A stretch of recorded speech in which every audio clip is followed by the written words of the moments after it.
I met you several times before, and I knew that I liked you. You gave me indications that you felt the same way too. If words were left unspoken, it's because I didn't dare to expose us to the truth in case you didn't care. You say I'm not your normal type, it would have to be explained to all your friends and family who you have sort of trained a certain expectation of what you are longing for. So I'm kept at a distance and I'm feeling kind of raw. It's always unrequited, but is it love or is it not? Have we both got too much to lose, too scared we'll lose the plot? I dream that we're together and our hearts will never roam. But when my eyes are opened, I see that you are not at home.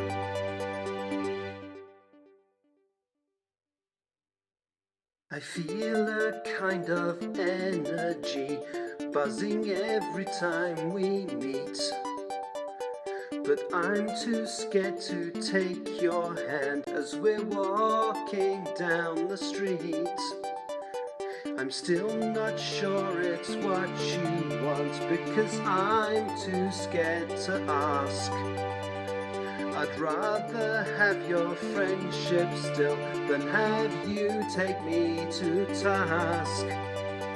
It's always unrequited, but is it love or is it not? Have we both got too much to lose, too scared we'll lose the plot?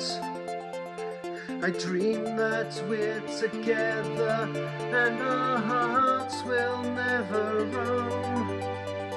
But when my eyes are opened, I see that you are not at home, not at home.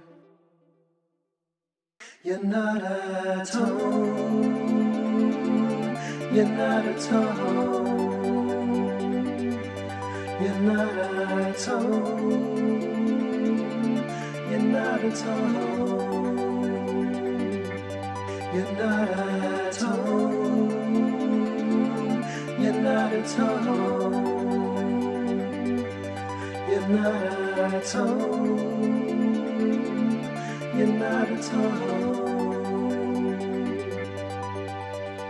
I know the time is coming where I will have to decide the things I want to say to you, the things I've tried to hide, to expose all my feelings. Is it really worth a kiss? Is it better unrequited, or will you just take the piss? Will you ever lie in bed with me with our limbs intertwined, a two-part soul in ecstasy, our human flesh combined? Or am I modern London and you just ancient Rome? We'll never be together, who's never coming home? You're not at home. You're not at home. You're not at home. You're not at home.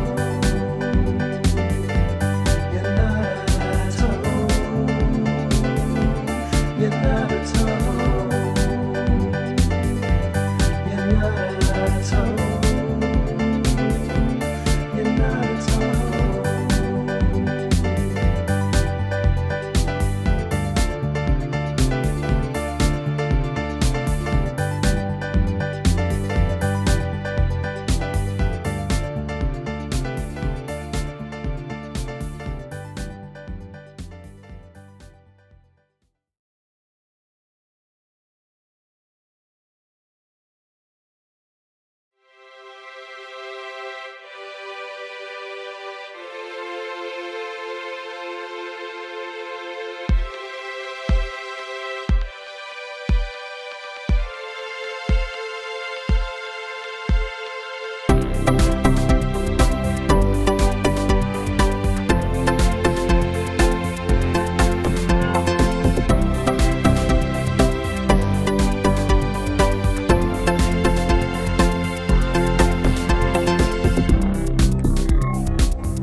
Hello, I am indeed live and we have a microphone, so that's good because I managed to cock this up yesterday, although that's not very clean. Let's just give that a quick clean. There we go, that's better. Hello and welcome to my live stream. What am I doing today? Well, I'm just going to get on with bit of editing. Sorry, I'm kind of looking at that's the first time I've seen that version of the title sequence where it fades to colour at the end, which was a suggestion from a friend of mine who was on here yesterday. T.G. Campbell, the writer who writes Bow Street Society books, bowstreetsociety.com. So I'm literally just going to crack on with a bit of work. I want to try and get another couple of chapters done today, if I can. So this is just my new ink cartridge arrived yesterday, courtesy of. So that's what my previous one was printing out like. So it was, there was so little toner, bits were going missing, and it was very faded and horrible. And then that's what the new one looks like. So I can actually read what I'm doing, which is definitely an improvement, definitely. So yeah, let's just test that is working. It is lovely. And let me turn on Discord as well. So the reason I have Discord on is I open a live voice channel. So if anybody would like to have a natter with me at any point during this process, they may. All they have to do is go to my Discord server, the details of which are on that one of the links in that barcode on the screen, and you will see there is a Twitch Streams live voice channel down the bottom. That noise you heard was just me turning it on. So yeah. We have a live audio channel, so if somebody wants to dive in, converse, insult, whatever you feel you need to do, you can. Now, I'm just going to crack on with this, I think, because I am quite keen to get another couple of chapters done today. I've only printed out chapter 4 because I feel if I print out too many in advance, I'm jinxing it. But this was another one that I've read through and feel like I don't need to make many changes to. What I will do is I'll read it through. Actually, no, let's just read through my list of notes, things I might need to do.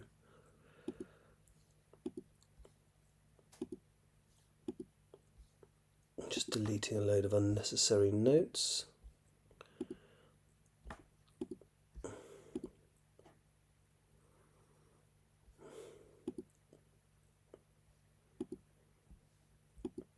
There we go. So Oliver Shaw, no, should Ronnie be vegan? I'm addressing that. That. Make the relationship between Sayers and Clayton more consistent. All those characters haven't been introduced yet. Ensure consistency of description of the alpha site. No. Ensure we know the names of all the soldiers before they go to the Cairngorms. Well, it's well off. Consistent in the naming of the Ragnarok faction leader. That's in the last quarter of the book. See the history of depression to Marianne. We haven't met them yet. Sure there is a common moment where Claire and Mackenzie are alone together to talk. Can't remember why that is. Show the death of Carl Tucker, yes. Reconsider the name Forest Lodge. I've reconsidered it and I've changed my mind, so I'll actually delete that note. Make a point of detail in the last picture Ronnie draws before her first interface. Ooh, that'll be in one of the upcoming moments. Right, anyway, so yeah, nothing there I need to address in this chapter because this chapter is what it is. So let's go on to that view so you can see what I'm doing. Again, because I'm working from paper, you will only see the screen change when I get as far as actually making an alteration.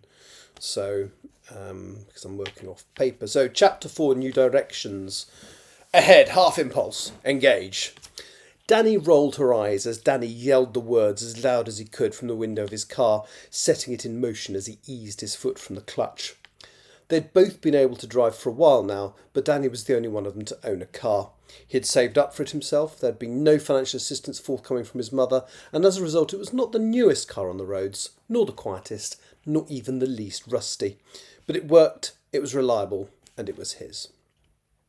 "Wouldn't it be great if we ended up at the same university?" said Danny excitedly. Ronnie smiled. This was one thing she certainly agreed with. Just the knowledge that she might know somebody when she left home later in the year was incredibly reassuring. The fact that it was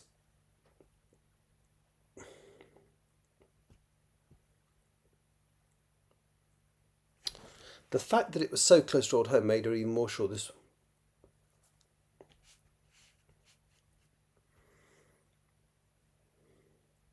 I don't know if I like the way that's worded.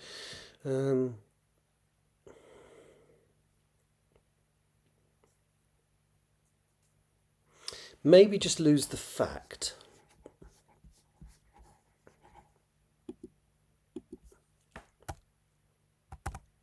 Let's read that paragraph again. Wouldn't it be great if we ended up at the same university, said Danny excitedly. Ronnie smiled. This was one thing she certainly agreed with. Just the knowledge.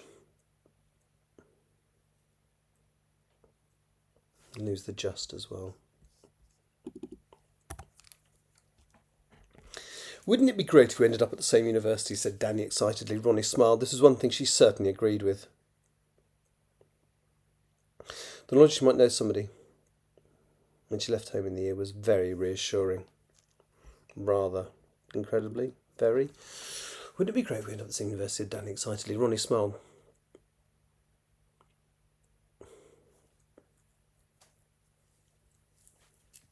Let's lose that as well.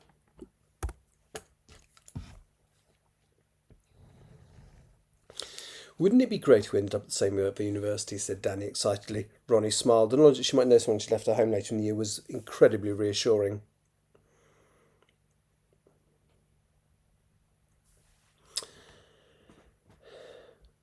And the fact that might be better. Let's just... Sorry, for some reason that sentence wasn't quite working for me.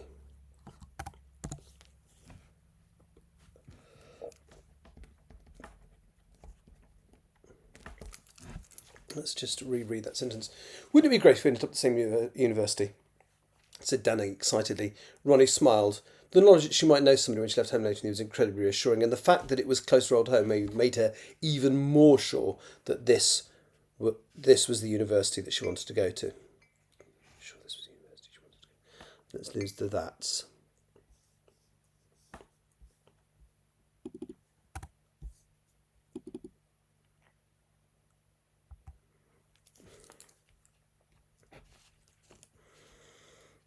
Right then, let's read that again. Wouldn't it be great if we ended up at the same university, said Danny excitedly. Ronnie smiled. The knowledge that she might know somebody when she left home later in the year was incredibly reassuring, and the fact that it was close to her old home made her even more sure. Let me italicise them more. Even more sure this was the university she wanted to go to. Even more sure that this was the university she wanted to go to. So let's put that back in. She'd stayed in touch with Ursula for the past 2 years in the past.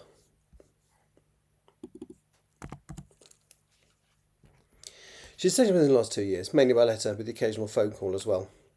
When they had last visited, she'd been so impressed with the elderly lady, still rushing about at 93, still with a sharp wit and a sense of humour. She was hoping there'd be time to visit her later today. Later after the interview.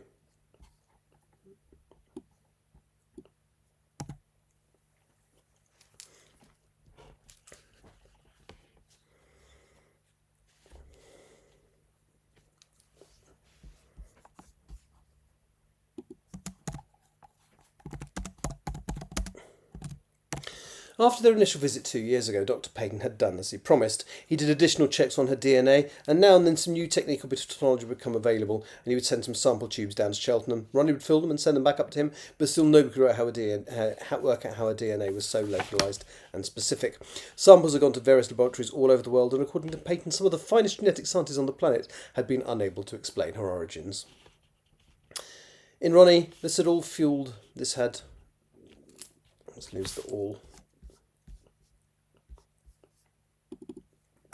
In Ronnie, this had fueled a huge interest in the way genetics worked. It amazed her that 4 simple proteins... Not effectively, it does. It amazed her that 4 simple proteins formed the instructions that built every bit of living matter on the planet, from an amoeba to a blue whale, from a blade of grass to the tallest tree, and everything in between. Her, Danny, her parents, every human she'd ever met, every dog, rabbit, wasp, bee, horse or elephant, all contained DNA that had instructions on how to build them, and that DNA was just a combination of 4 different chemical markers. She was on track for a great set of A-level results and decided that Mansfield University was where she wanted to study. Danny, on the other hand, had become fascinated with medicine and how it interacted with the human body. He had already applied to study the other genetics course Mansfield offered, medical genetics, and been offered a place. Some of the modules, especially in the first year, overlapped, so she was sure that this was the right place for her to study. The main difference was that Ronnie was going to apply for the 4-year course with a 3rd year studying abroad.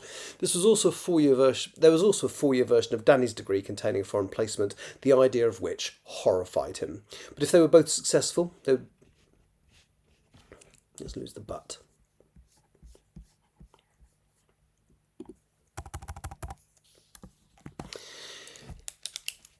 If they were both successful, they would spend the next 2 years together. She looked across at him in the driving seat, a smile on his chubby face as though he did not have a care in the world. He was so lovely, Ronnie thought to herself. No, let's just lose that.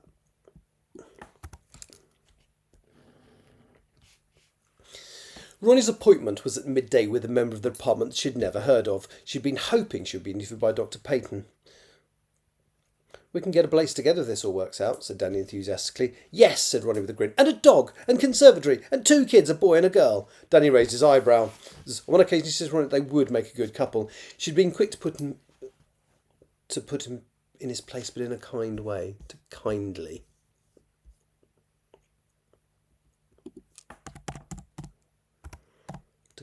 put him in his place.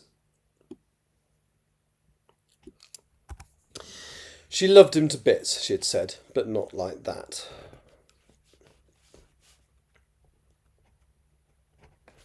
He already knew this, but it worried her that his obsession with her was getting in the way of possible relationships with other people. She'd carefully considered whether it was the right thing. It was right to try and go to the same university as him, but Mansfield was where she wanted to be, close to Ursula, close to her old home. And close to her tree. She had not stopped thinking about the chain of coincidences that led back to that tree. She'd even told Danny about it. He was the only person outside the immediate family that she trusted with something so weird. If they had time to go and see Ursula today, she would also show him her giant old yew. Unlike the last time she visited here, she had not been given a spot in the car park. Allocated a space.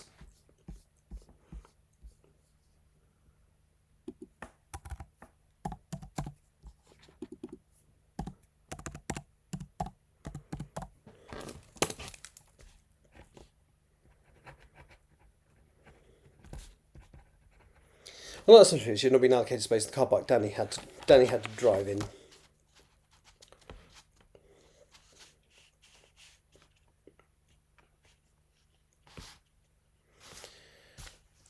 That's all a bit badly worded. Let's lose that.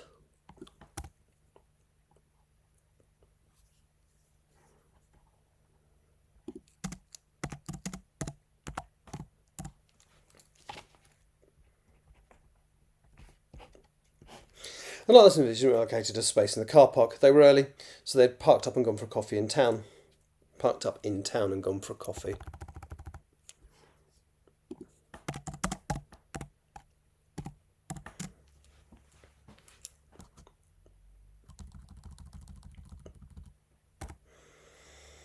The same coffee shop in which she'd met Maria Jansen with her father. After the coffee, Danny also enjoyed a chocolate chip muffin, something she would have been keen to join with if she had not felt so nervous. She went to the bathroom and changed from her combat trousers and hoodie into a smart business suit with a white blouse and a knee-length skirt. She'd even added a touch of makeup for the first time since her 16th birthday. And when she walked back out into the coffee shop, Danny almost choked on his coffee, on his drink. Just to avoid the repetition of the word coffee. He looked her up and down, his gaze lingering on her legs, then smiled. They were longer than he remembered, than he had remembered. Let's use the had. With well-defined calf muscles, Ronnie had always cycled everywhere and had recently taken up going for a couple of runs a week. Also recently.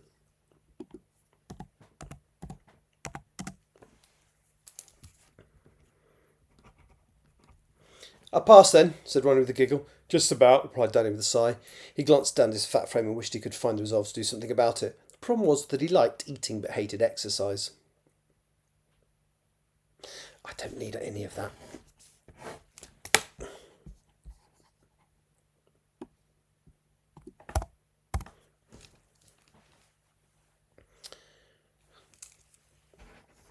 I'll change that to a Ronnie.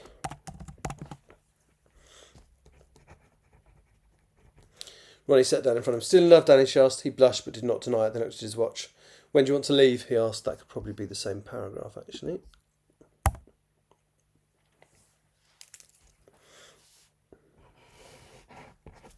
Ronnie smiled. As soon as you are ready, as soon as you're ready. As soon as you're ready. I'd rather get there early. I'm ready now, said Danny, standing up. I'll come back here once I've dropped you off. Call me when you're done. Danny's little Citroen pulled up outside the campus and Ronnie got out of the car. She knew exactly where to go. It was the same reception area that she'd signed into with her father when she'd come for the DNA results. Once she was signed in, she sat down in the waiting area and pulled out her letter. The person that was interviewing her, Dr. Ernest Stillman, was unknown to her. When the time came for the interview, she was led into an office. It felt rather like the one she'd met Dr. Peyton in. It was full of clutter, just different clutter. The receptionist sat her down and asked her if she would like a drink. Ronnie asked for a black tea and sat there waiting for a few minutes and sat waiting. Let's lose the there.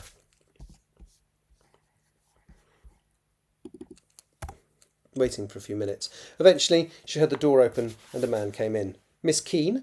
The voice was familiar. It was not the person that she'd been due to see. It was Dr. Peyton. She smiled and stood.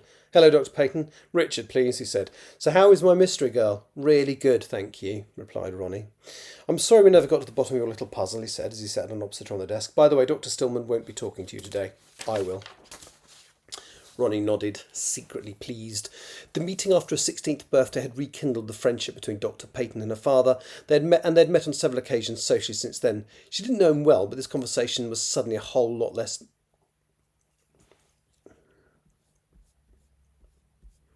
let's just reword that very slightly. But this conversation was suddenly a whole lot less daunting than it suddenly seemed a whole lot less daunting than it had, and lose the bean. She didn't know him well. But this conversation suddenly seemed a whole lot less daunting than it had. We do have a small problem, though, said Dr. Peyton with a serious look on his face. Ronnie winced slightly. Conflict of interest? Good God, no, he replied. Stillman hates recruiting, almost always leaves it to me. I've already spoken to your father. He took the liberty of showing your predicted grades the last time I saw him, and I already know how smart you are and what a benefit you'll be to my faculty. No, my dilemma is what we're going to talk about for the next half hour. I can't let you leave yet. It'll be too obvious. I'd already made up my mind to make you an offer. Danny picked her up 40 minutes later. She was red in the face and grinning from ear to ear. I take it that went well then, he asked. Ronnie nodded, still gushing with enthusiasm. I saw Dr. Peyton, not Stillman. The guy did my DNA tests. She was not going to tell Danny had already decided to admit her. Danny had worked hard for his offer, and she didn't want to demean it. I was made an offer, 3 Bs. Danny winced. His offer had been an A and 2 Bs, which he was quite sure he would achieve, but Ronnie was much more likely to be a straight A candidate than him. He congratulated her. So hopefully we'll... I don't know why I don't do contractions.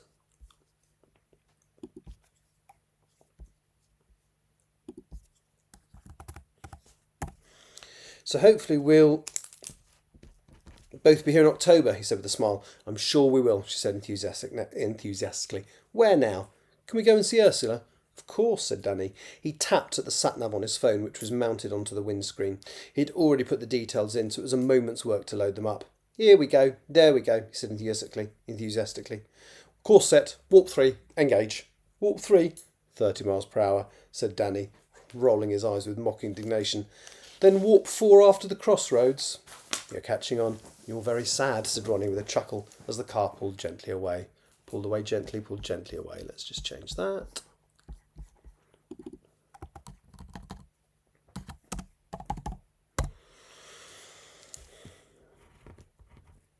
I literally change these as I go, by the way. Let me just show you. I love the fact I can do this. So I've recently discovered that my phone can act as...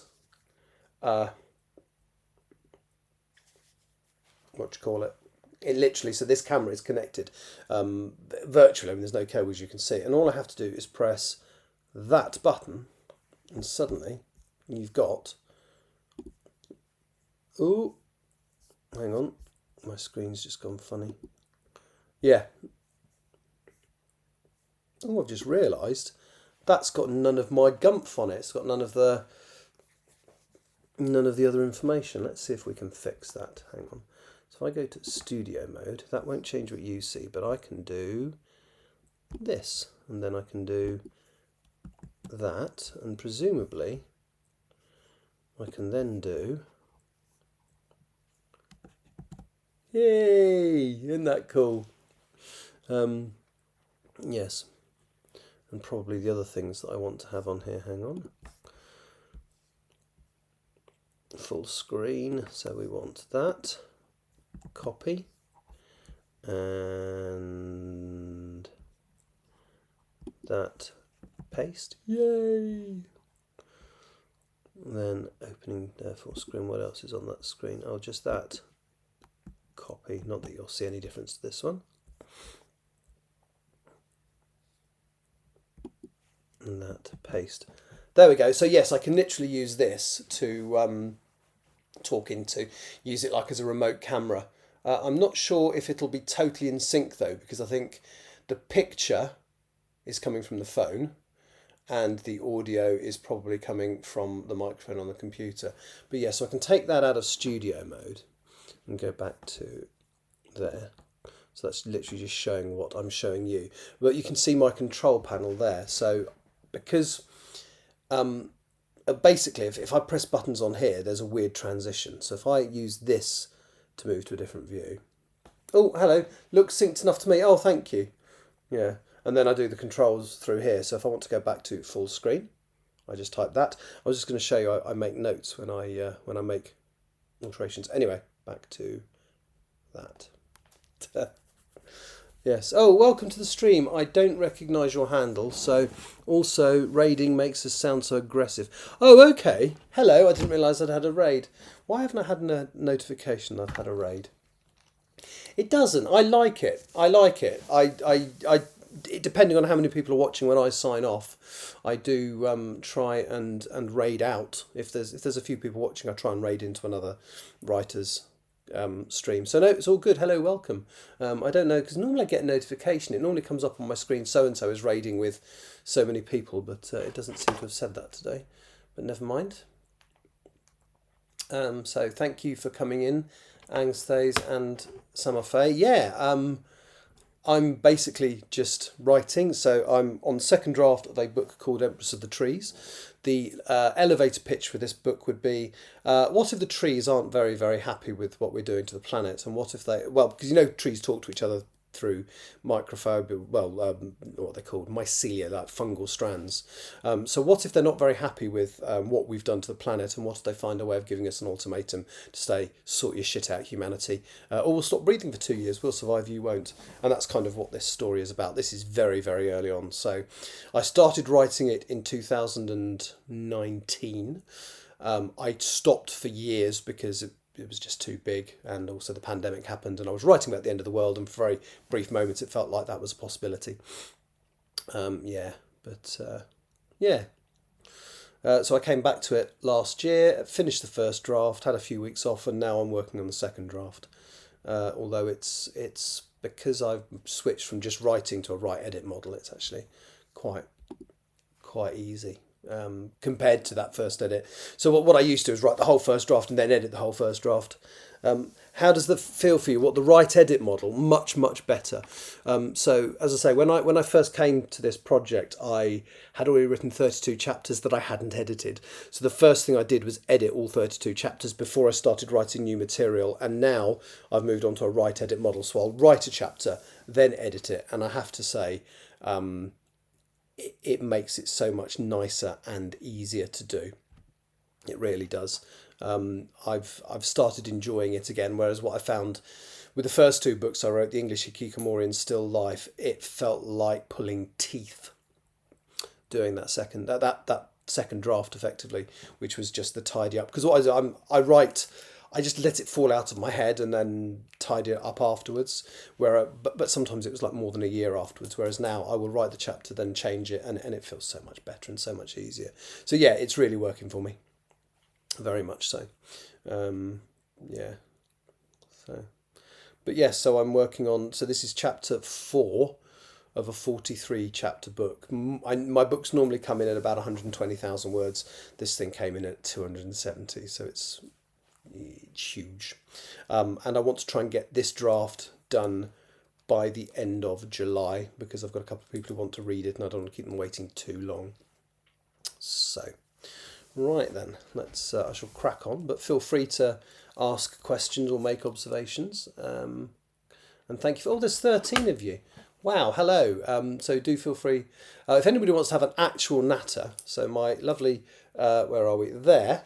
That's a link to Linktree, which has got all my social media on it, and that includes a Discord server, and I have a live audio channel open on that Discord server even now. So if anyone wants to physically come and talk to me, just click on that, join the Discord server, and pop into the live channel, and you can come and talk to me, give me feedback, insult me, whatever you want to do. In the meantime, I'm going to continue with writing this chapter.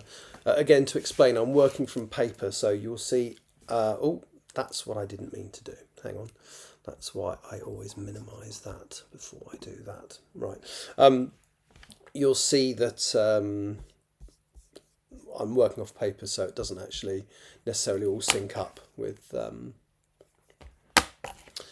I'm not working from the screen, so I'm working from here. So I will only go onto the screen when I need to change something. Once they were in the car park, Ronnie decided that she had to get out of her suit. Making Danny promise not to look, she stood in the otherwise empty car park and took off the blouse before pulling on a t-shirt and hoodie, then putting on her combats under the skirt before removing that too. She turned back once she was done. "Did you look?" Danny blushed again. She pretended to fume at him. "I knew you would. So what did you think of the tattoo?" Danny shook his head and his eyes widened. "There was a tattoo? Ha! Only kidding." She grabbed his arm and led him at a pace onto the path that led to Ursula's cottage. They soon had to slow down. It was a lot brighter than it had been last time, but Danny still managed to catch his foot on every protruding root or walk into every low-hanging branch. "Soon be there," cried Ronnie as she marched ahead. They walked for a few hundred more metres. The path bent. They walked for a few hundred more metres. I'm just going to slightly reword that. They walked for a few hundred more metres, and as the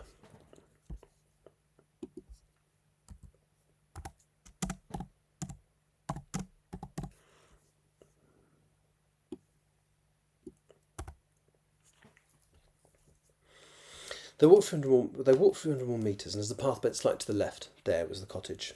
Danny stood and looked at it, all the while pretending that he was not catching his breath. Eventually he said something. "It looks a bit witchy." "Well, it's very nice inside," said Ronnie as they walked forward.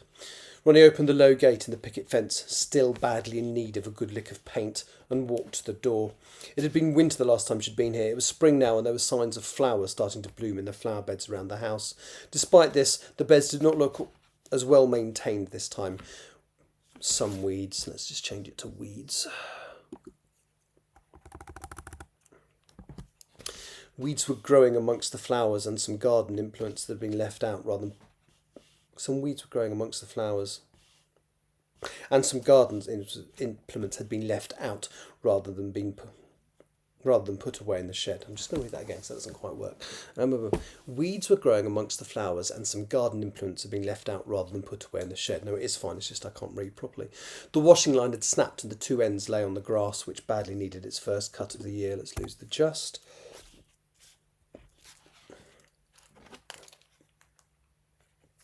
Ronnie did not say anything, as she did not want to alarm Danny.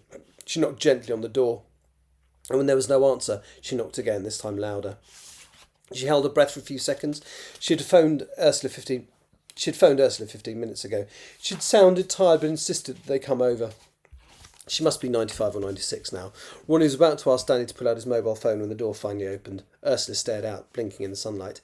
"Hello, Ronnie, dear." It was the same face. It had not changed all that much in 2 and a bit years, but somehow she looked a little more dishevelled. Her hair was still secured tightly in a bun, but it was not as neat as it had been before. "Do come in." She looked at Danny for the first time as though just noticing him, then smiled warmly before ushering them both inside. Ronnie and Danny followed the old lady into the house. It had the same clutter as before, but whereas last time it had seemed cluttered but clean, this time it looked untidy and dirty. The plants seemed less healthy, and a couple of them looked like they were about to die. There was a layer of dust on the exposed surfaces of the skirting board. The layout of the small living room was the same, only there was a pile of post on the little table that Ursula sat at, as well as some books and magazines on the sofa. The place had smelled of furniture polish the last time Ronnie had visited, and she was not sure what it smelled of this time, but it was far less pleasant. The door to the kitchen was open when the last time it had been closed was unnecessary. I'm just going to delete that.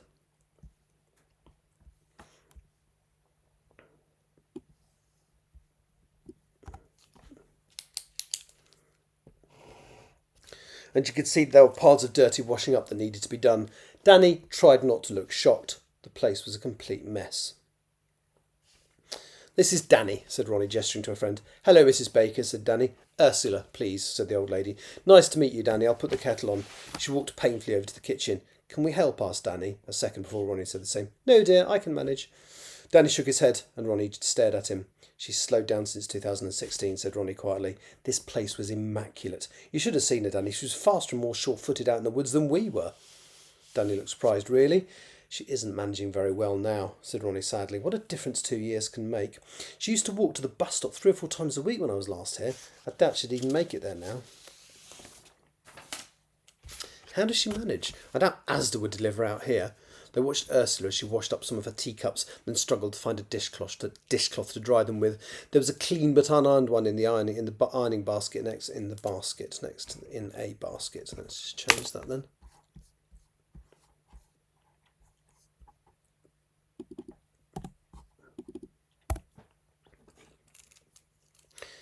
Unironed, is that a word? It is now. There's a clean but unironed one in a basket next to the sofa, which was so full it was almost overflowing. Ronnie grabbed it and walked through to the kitchen. "Is this what you're after?" "Thank you, dear," said the old lady. "As you can see, things aren't as easy as they were." Ronnie put her arm round the old lady's shoulders. She had hugged Ursula last time she'd been here and been surprised at how substantial she had seemed then. Now she felt tiny. "Please let me make the tea," said Ronnie. "You go and sit down." A few minutes later, Ronnie carried the tray containing a teapot, some spoons and 3 cups and saucers. She set them down on the table next to the armchair. "Black tea?" "There's some milk in the fridge, dear," said Ursula. "Yeah," said Ronnie. "It's a bit yoghurty." I'm going to lose the "for my taste" because she doesn't. It's fine. I don't drink milk in my tea anyway. "And neither do I," said Danny unconvincingly. Ursula laughed. "You're a terrible liar, Danny. I prefer milk with my tea as well. It's just so much harder to get to the shops now." She looked a bit embarrassed. "You can see I'm not on top of things." "Is there anything we can do?" asked Danny. "Neither of us has to be home any time soon." "That's so good of you," said Ursula. "People like you are so kind." "People like me?" he said, trying not to frown. Ursula seemed to think for a second. "Well, nice people." Ronnie looked over to a friend and wanted to hug him. This was Danny all over. He'd never met Ursula before, but was going to go out of his way to help her if he could. "I don't want to impose, dear." "You're not," said Danny. "We offered. We will have the tea, then you can tell me what you need. I will go and get it, and Ronnie can keep you company for a bit. I can help you catch up with house stuff," said Ronnie. "Do your dishes." Ursula looked embarrassed. "I'm so sorry." "Don't be," said Ronnie. I'm so glad we were here to help." "I will recover my strength soon," said Ursula. "Of course you will," said Danny. "Ha!" cried the old lady. "You don't believe a word of it. But thank you. Thank you both so much." Ursula dictated a list to Danny, who made notes on his phone. He went off to the car to buy the items. Ursula insisted on giving him some money up front, and whilst he was away, Ronnie did some jobs around the house. She got all of the dishes done, dried and put away. Next, she examined the contents of the fridge and disposed of anything that was too far past its sell-by date. Next up was the ironing, which she tackled with vigour.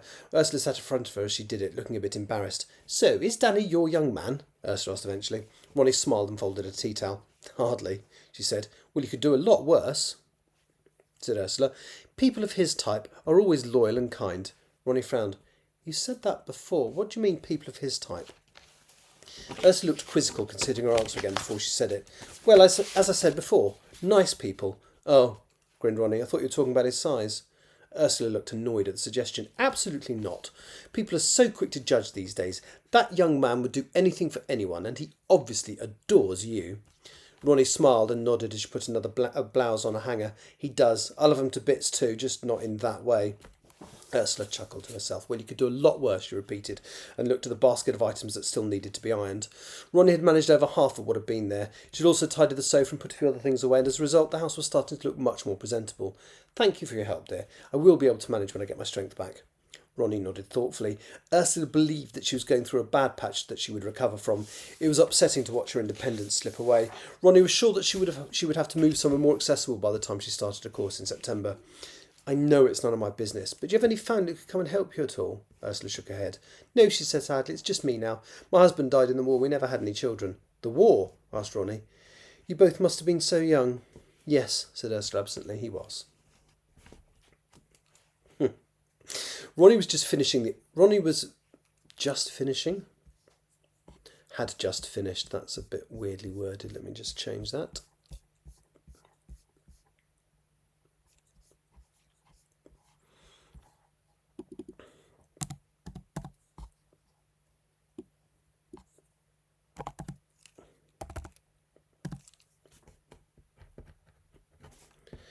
Ronnie had just finished the ironing half an hour later when Danny returned with the shopping. Under instructions from Ursula, they put it away. Danny then offered to cut the grass, and as he did so, Ronnie did some additional cleaning and tidying. It was almost 4 o'clock by the time Ursula told them they'd done more than enough. She made them some more tea and thanked them profusely. She also told them to make sure they came and visited when they started their courses.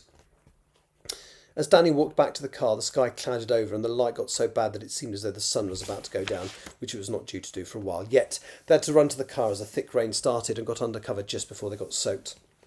She's convinced she's going to get better, said Ronnie sadly, that she will soon recover and be her old self again. She's 95, said Danny softly. You don't recover from being 95. Ronnie shook her head. Thank you for helping, she said, and leaned across and kissed him on the cheek. She thinks you're lovely, by the way. She practically told me off when I told her that you weren't my boyfriend. She's a good judge of character, then, laughed Danny. I think she's very perceptive. Well, on the chance she is still living there when we come in September, I'll be more than happy to help her out in any way that I can. You mean that, don't you? She's important to you, so she's important to me. Thank you, Danny. She grabbed his hand and squeezed it. Hey, he said after a moment, you never showed me your tree. Oh, no, said Ronnie. It's near the other car park, don't worry. I want to see it, said Danny. Show me the way. Ronnie pointed to a left as they drove out of the car park, and a couple of miles later they're approaching the other one. Danny pulled in, and they waited for a few minutes until the rain paused. They got out of the car, and Ronnie led a friend to the nearby clearing and to the old yew tree. It was not hugely tall, but the 3 trunks that emanated from the same root system were very thick. Ronnie touched it and felt an immediate connection. She removed her hand and it went away. She reached out and felt the bark again with its familiar indentations and texture and felt the same thing. It felt alive in some way, more than a tree usually did. It was perplexing. Touch the bark, she instructed Danny. He put out his hand and did as she said. I wonder what that was for. Ronnie touched it again and the sensation returned. There, she said. Do you feel that? Danny shook his head. I don't feel anything. No tingly sensation. Nothing at all. Ronnie took his hand and put it exactly where hers had been. Now? Nope. Ronnie interlaced her hands with his so that between his fingers hers touched the bark. The sensation was there, and she could tell from the change in his expression that now he could feel something too. She let go again. It stopped, said Danny. As soon as you removed your hand, he dropped his too. What was that? Ronnie smiled. I don't know. I felt it from that tree when I first touched it 9 years ago. And every time since. And only that tree. Touch a lot of trees, do you? Asked Danny. Yes, said Ronnie unashamedly. Well, maybe it is literally your tree then. Maybe it literally is your tree then, said Danny. At that moment the heavens opened again and they dashed back to the relative dryness and warmth of his car. Yep, I'm happy with that. So what do I need to do now? I need to run it through Grammarly. So let me just open all that.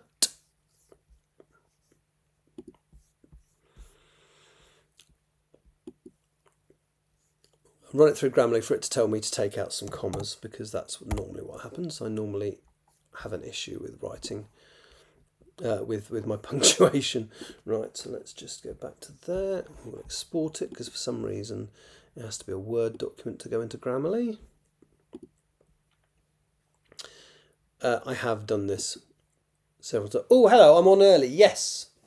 Yeah. Well, I thought I'd try and get a couple of chapters done this morning, and then maybe more later. We shall see.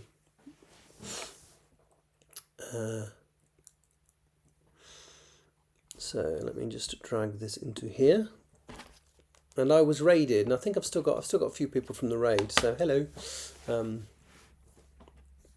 Right then, let's just drag this in.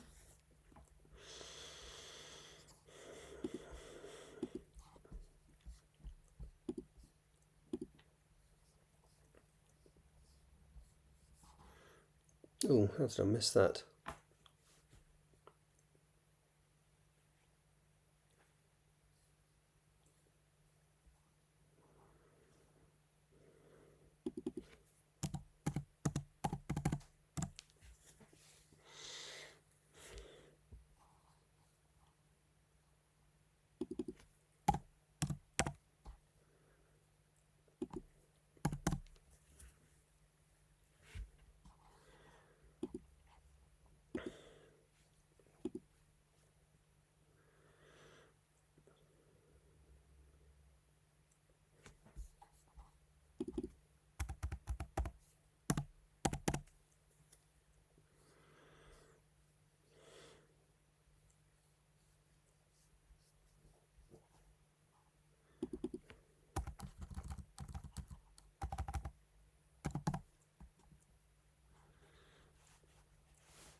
I still be going to bed soon. I was going to ask what part. Sorry, I'm concentrating on my screen. What part of the world are you from? I say if you're going to bed soon, my guess would be East Coast America. Sorry, West Coast America. So it's about 1 in the morning. Arizona. I'm going to Phoenix on Friday.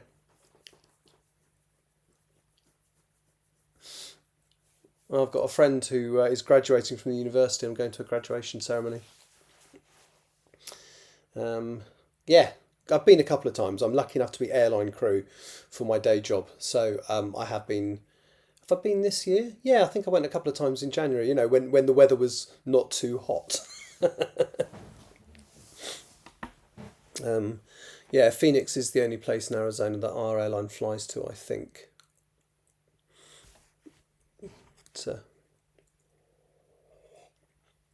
I nearly finished this morning's session then. No, I'm going to do another chapter after this, I think, and maybe another after that. So I've actually read, this is chapter 4, where this should be nice-ish. Oh, you're in Tucson? Okay, cool. How far away is that? Sorry, I'm just going to look on a map. I don't know. I mean, geography for America for me is kind of, you know, your states are often bigger than my country. So, you know, if you said it's in the same county, you'd be travelling maximum 50 miles in this country, whereas you can travel hundreds. Oh, thank you very much. Yes. So it's going to be a little while. I'm going to concentrate on this for a bit, but I will do it at some point this month. Right, what was I doing? I was looking at a map, wasn't I? So if I can go for Phoenix.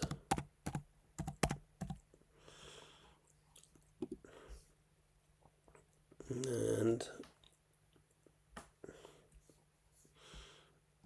zoom out. So, Tucson's, that's not terribly far. About 50 miles. Okay.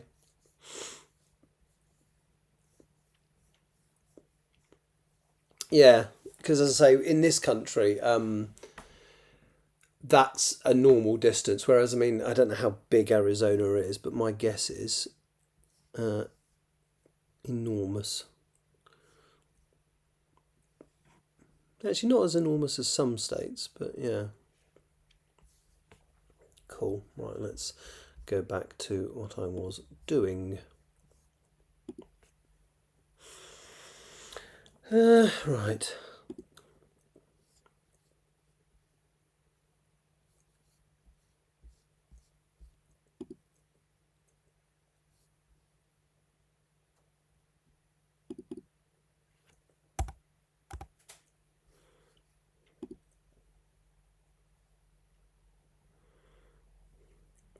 £138 per hour. Okay. Yeah. I mean, my country is about, I think from tip to toe, it's about 600 miles, and then it's a lot less wide. I think most of the time you're looking at about 150 miles coast to coast, and towards the top, the thinner bits, it's, you know, a lot less than that, 50 miles, which seems really weird because it still feels like a large country when you're in it, especially when you drive down to London and yeah. Yes, I'm sort of looking forward to it. So the weather's not got crazy. I remember talking to my friend when she started at the university. She was just basically doing a master's degree, but she only needed to do a year because of previous qualifications. And yeah. Oh right. So volume wise, it probably is volume wise bigger than my whole country. In fact, sorry, I so want to find this out now. Let's have a look. UK area. So it's 240. Oh God, that's a lot. So 243,000 kilometres squared.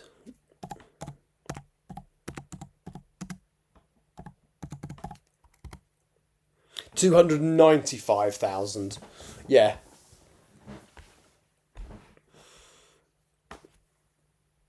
Yeah, so Arizona is 295,000 kilometres squared. And, oh, I'm going to see how accurate you are. Let's find, so Italy area. Yeah, very similar. It's only 7,000 kilometres squared, isn't it? Yeah. What's the population of Arizona, though? I bet you it's got a few less people. In a good way. It sometimes feels a bit sardine here. Oh, 7.2 million people. And we've got 10 times that. So we've got 10 times the population density that you guys have got. It is very pretty. I mean, let me just go back to here. So when I visited Phoenix, was it this year or was it late last year? Find out in a sec. Went to the museum of the state legislature, or whatever it's called, which was interesting actually. But the best bit, scrolling back through the fact that I've got too many bloody photographs on here. That was Singapore.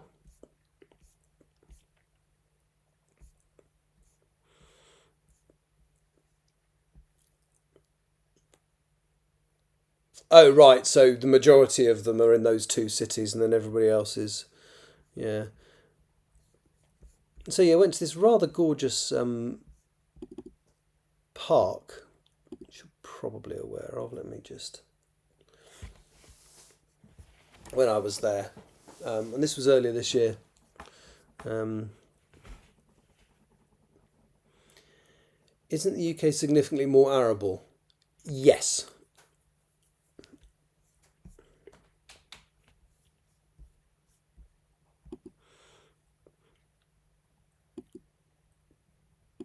I took far too many pictures, but yeah. This is quite close to Phoenix Zoo, actually. That rock in the background there, we walk up that is absolutely stunning.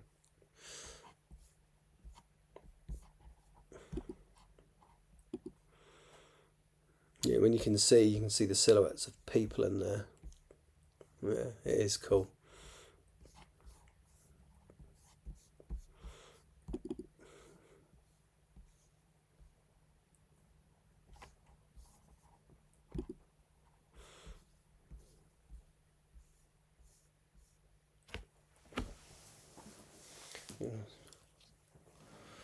Oh, that's good. Yeah, we don't grow enough of our own stuff. It is absolutely stunning. It's absolutely gorgeous, and you kind of walk up through the back.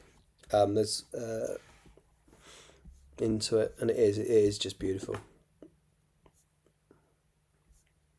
And watch the sunset. In fact, have I got? Just have a look. Oh well. Anyway, I did a live stream of the sun setting because it was just really gorgeous, really pretty. So yes. Anyway, so going back there for a few days on the 9th. Yeah. Right. Where was I? Oh, I've put all my. Oh, I was doing this, wasn't I? Right.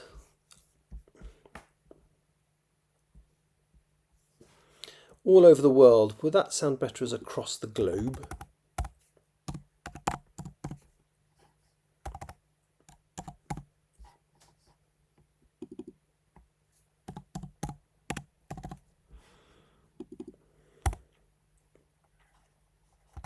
Yes. I mean, it's not quite so hot at the moment. I remember when my friend first moved there, talking to her. It was August time when her course started, and it was 116 Fahrenheit. I've already mentioned that, don't worry. Yeah, it was 116 Fahrenheit, which meant nothing to me, because my brain works in Celsius. And I converted that into Celsius. 47 degrees, I think, wasn't that? Hey Siri, what is 47 degrees Fahrenheit in Celsius? 47 degrees Fahrenheit is 8.3 degrees Celsius. Oh, I've done that the wrong way around. Yeah, 46, 47. Yeah. So that was like, whoa. I mean, I'm used to at home. It's never that hot. I mean, I think once a couple of years ago, it hit 40, which was just unheard of. Thanks global warming. But I mean, the heat I'm used to is places like Singapore. Again, I go to a lot with work, and it's humid. It's a humid 31, and what I quite like about. Oh, really? Oh, that must have been very close to the record high then. She told me it was 116. She might have been exaggerating. I don't know. Yeah, that is on the warm side, isn't it? Whereas as they sing, it's because it's a dry heat. I find it easier to cope with than say Singapore, very humid at 31. Anyway.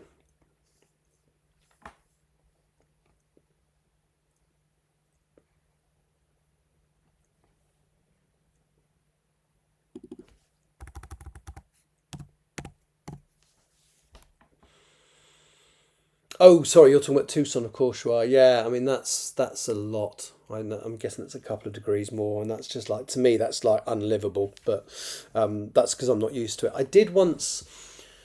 Where was I? I went to Kuwait, and there's this weird water tower which looks like three bulls on spikes. And I wanted to go and photograph it, and it was about 2 miles away from my hotel. So I took a bicycle. No, it was about a mile away. It wasn't that far. So I got a bike out and cycled in the 40-degree heat. Yeah, I would say about 50. That feels about right, doesn't it?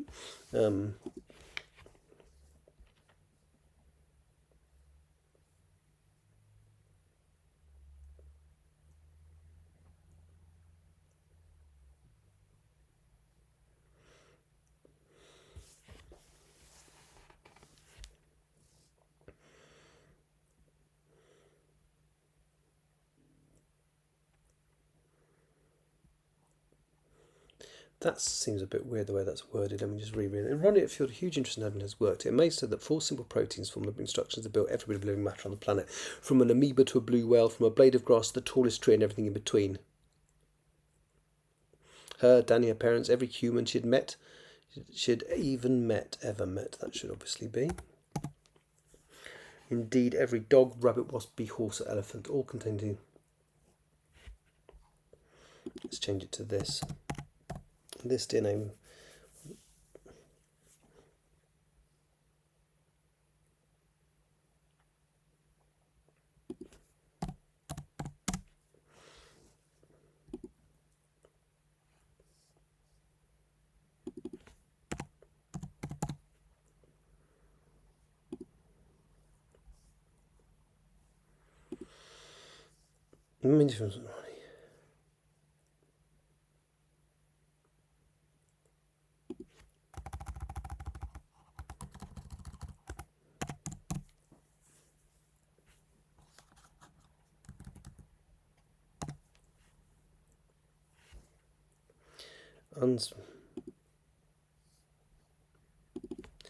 To kindly, to put him kindly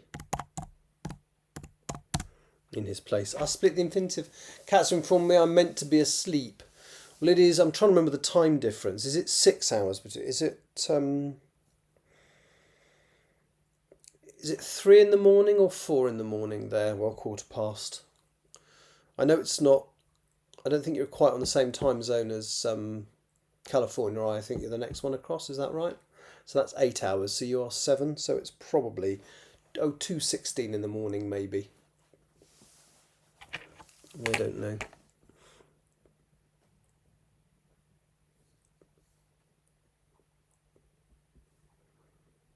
Seven from GMT.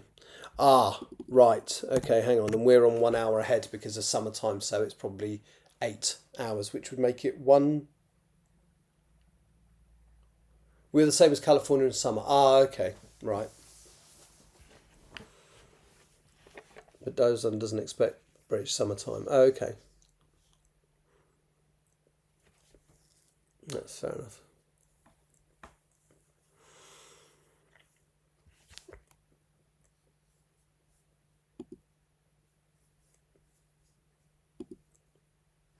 I also don't respect daylight savings time. I mean, it's useful here. I suppose it doesn't actually make a difference, but it does mean you get that extra hour of light later on in the day. I mean, some parts of this country, you go further north, and it makes no bloody difference anyway. So, for example, in the bit of Scotland that my mum and sister live in, well, my mum, the sun comes up at 10 and goes down at 4, so you get 6 hours of useful light, and it doesn't really matter. I vote lazy as well, by the way. You have too much daylight here, yeah. Well, again, it goes a bit weird here. So the longest day is really long here. The sun goes down at 10 o'clock at night, and I think it's back up at 5 in the morning or something. You want some? Yeah, please. I could do with some actually. I've got some washing out drying, and it's taking forever because it's so cold.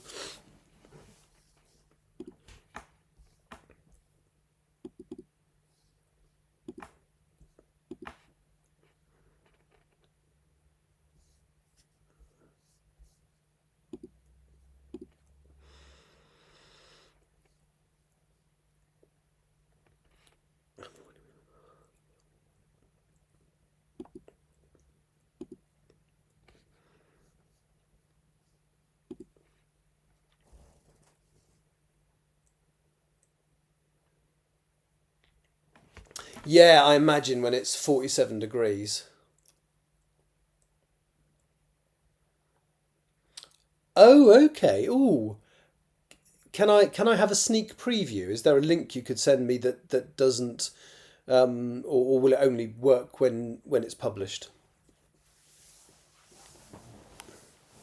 For those guys who are watching, Bow Street Society is a friend of mine who writes a series called the Bow Street Society.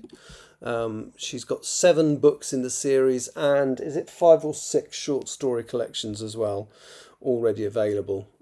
So they're cracking. They're really good. 6. There we go. If you call later, I can screen share with you. Okay, cool. Yeah, and they're really good. And she's going to Comic Con this year, and with to try and sort of drum up more interest in the books. And so she's just been revamping her website to make it all tie in. Yeah, so it's good. Yep, in the writer's block area. Yeah, she's not going to be next to David Tennant, not unless he's written a book.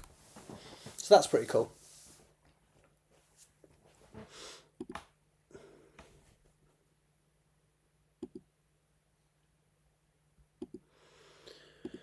Right.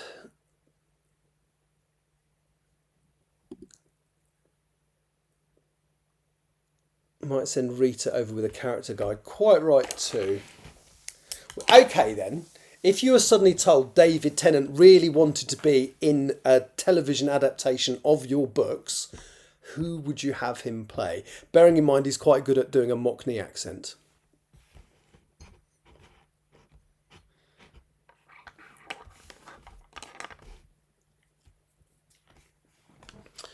Right. So that's done anyway. So let me just. Oh no no no no no no no no no no no! What's it just done?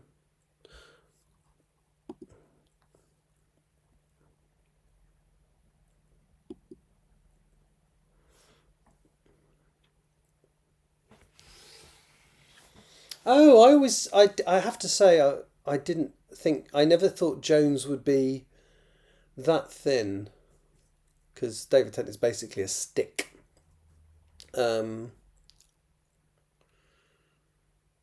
Yeah. Yeah, he is a bit old to be that character, definitely. But he would be good as it at it. Oh, is he? I didn't think of him as literally a stick though. Tennant's got nothing to him at all, has he?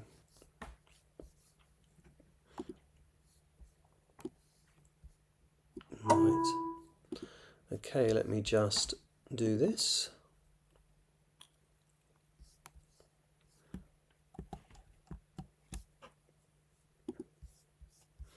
Sorry, I'm just pasting my the edits back into the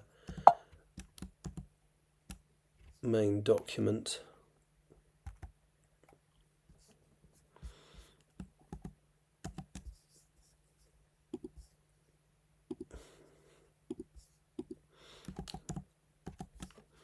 And then I'm going to print out the next chapter, nip upstairs and grab the printout, and then I shall continue. So that's chapter 4, kind of signed off for this draft anyway.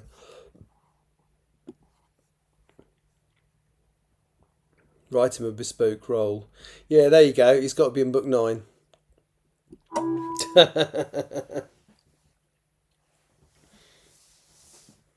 Though he would be good as Dr. Alexander. Remind me which one's Dr. Alexander? The vet. Okay, I could see that. The problem is, whenever I think of a vet, I always think of what's his name?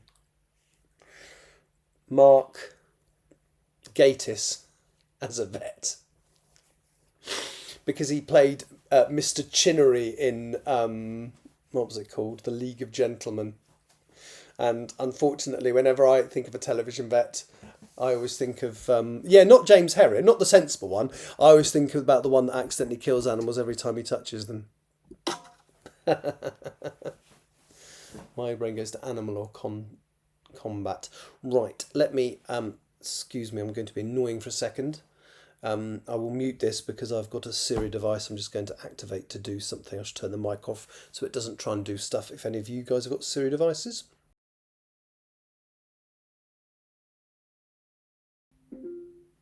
Right, sorry about that. Okay, and I will now print the next document. I don't always remember to do that, and then some people say, oh, my devices have all just gone off. Right, so file, print. Where's the print menu? Oh, there we go. I want toner save print. Oh God, this is a long chapter. This one. This is one of my. This is where the chapter length starts to creep up, but then a lot happens in this one.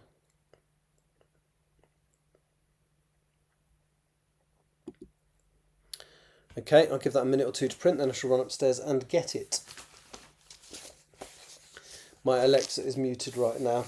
No, I sometimes remember to turn that. All I was doing was turning my printer on, using it. So, 18 pages, bloody hell, that is a long chapter. It's not the longest one, but it's one. Oh well, I'll get this one done in this session, and then either probably have a break, stop for a bit, and maybe come back later or continue tomorrow. I really want to get this done. So there's a couple of people who want to read it, so right, bear with me. I will be, as they say, right back. Oh, excuse me.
Right. So, I was going to show you Bow Street Society's website, actually, or would you rather I didn't until the new one is up? But yeah, so all her books are available. They're all available on Amazon.com. And I am. Oh, I've got one here. I've got the latest one here. Hang on, I just need a winch to get it because it's huge. So, this one is the most recent one. It came out earlier this year. And it's called The Case of the Fatal Flaw. Well, hang on. I can use my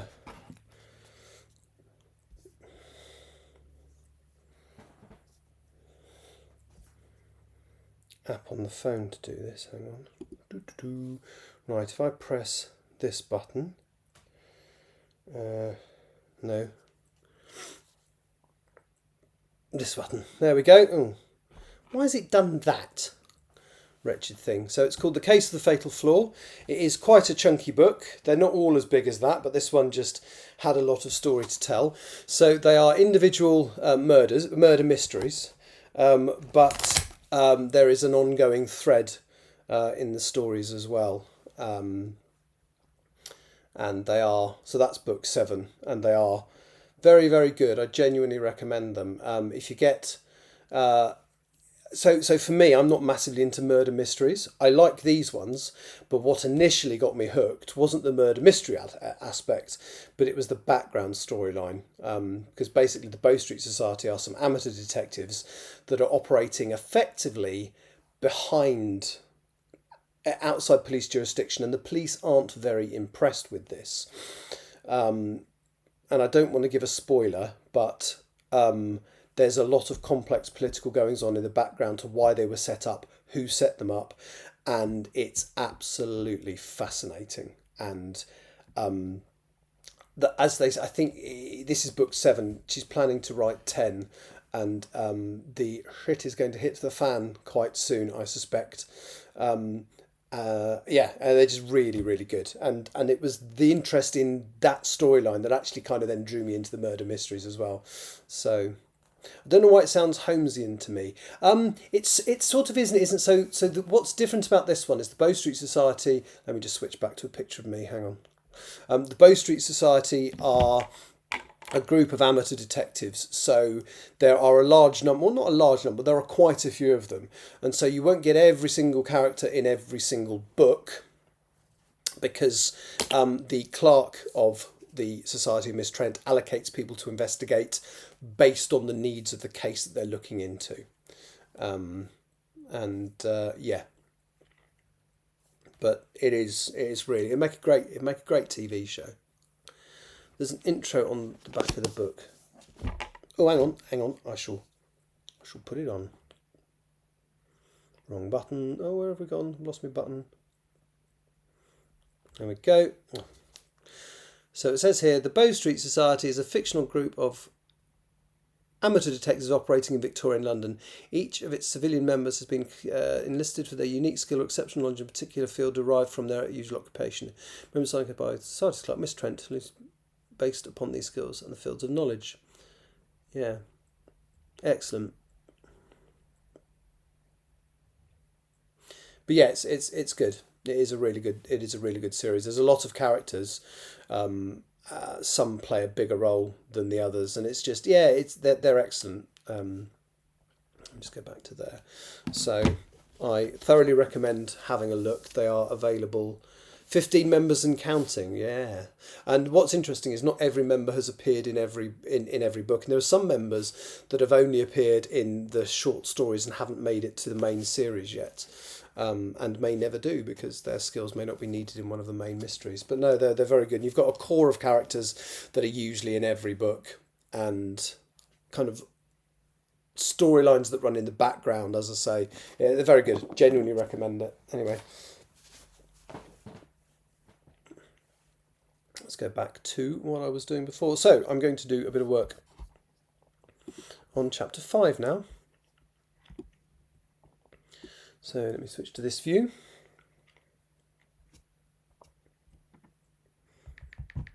Now my phone's playing up.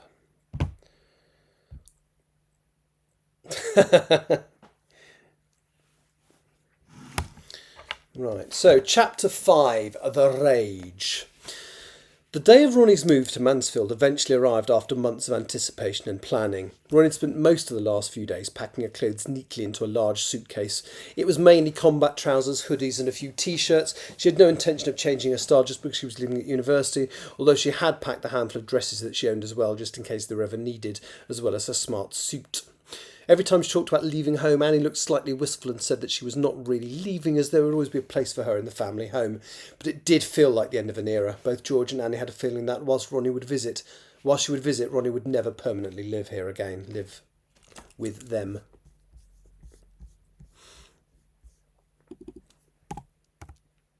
In fact, what they don't realise is they're never going to see her again. Ha ha! Sorry. They'd even talked about selling the house and downsizing.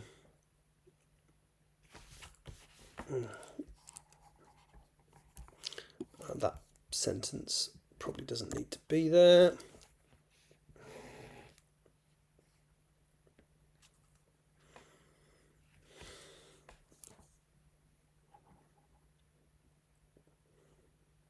Right. Ronnie loaded the last few bags into the boot of the car. It seemed rather a small amount of possessions. The sun was shining brightly in the mid-September sky. It did not feel as though the inexorable slide into autumn, then winter was just around into autumn. And then winter was just around the corner. Is everything in the car? Asked her dad. I've never called her dad, so let's just go back to calling him George.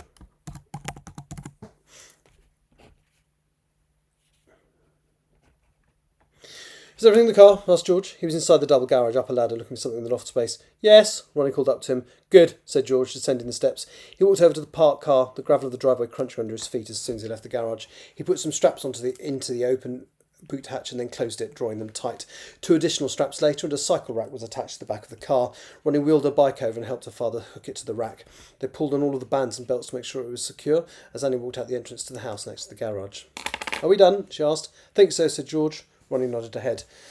I'm glad you are, young lady, said Annie. I'm not sure I am. Emotionally, I mean. Ronnie walked over and hugged her mum. She almost felt guilty about looking forward to leaving home. Danny had also easily achieved the required grades for his medical genetics course and was travelling up to Mansfield University that day. The difference was that he was getting no help from his mother or stepfather. They were away for the weekend and Danny had rented a van to transport his possessions. Annie and George had offered to help transport his belongings as well. They would have used 2 cars instead of 1, but Danny seemed to want to prove that he was capable of looking after himself. Ronnie planned to meet him there later that day. Annie looked at the bike rack mounted on the back of the car. Are you sure that thing's on properly? She asked. Ronnie and George looked at each other and smiled. Yes, they said simultaneously. Is there anything else you need from the house? Ronnie shook her head. She'd already said goodbye to a mostly empty bedroom. She left her pictures on the wall, so she did not want Annie to feel like she was abandoning them. With all of her things removed.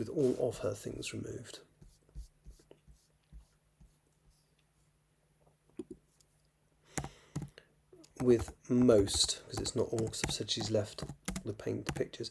With most of her things removed, it no longer felt like her bedroom. Shall we go then? Ronnie tried not to look excited, so rather than say, yes, let's, she took a lingering look at the house she'd spent the last 8 years in, then turned to the car. Come on then. Being a Saturday, the roads were not busy. Ronnie knew what the van Danny had hired looked like and kept an eye out for it, but they did not pass it on the way as she had hoped. The reason became apparent a couple of hours later when they pulled up at the University of Mansfield halls of residence. The van was parked close to the entrance, and when they got there, Danny was walking down the steps. He waved as he saw the car containing the Keens and walked over. He was out of breath and red in the face from lugging all his stuff around, but delighted to see them. I'm done, he said as Ronnie rolled her window down. I'll move the van and you can park next to the door. George parked in the space Danny left for them, and soon they'd unclipped the bike, locked it away in the bike room, and the 4 of them made light work of emptying the contents of the car into the corridor outside Ronnie's room, which was opposite Danny's. As Danny and her parents emptied the car, Ronnie checked in with the hall's manager, Mr. Worthington, collected the keys, and less than 10 minutes later her life, in boxes and cases, was deposited in neat piles in her new room. It had a large window at the end, You don't have the end of a room.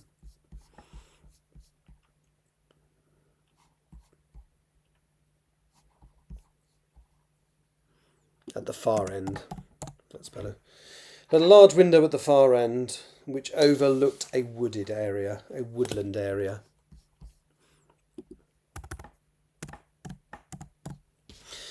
A single bed with shelves above it was to the right as you walked in, and there was a desk with more shelves on the opposite side. There was a chest of drawers at the foot of the bed and a pair of coat hooks on the wall next to the door. It's a bit bare, said Annie uncertainly. At the moment, said Ronnie. Once I put up some pictures and my lights and candles, you won't recognise it. Annie looked doubtful. Send me a picture? Of course, said Ronnie.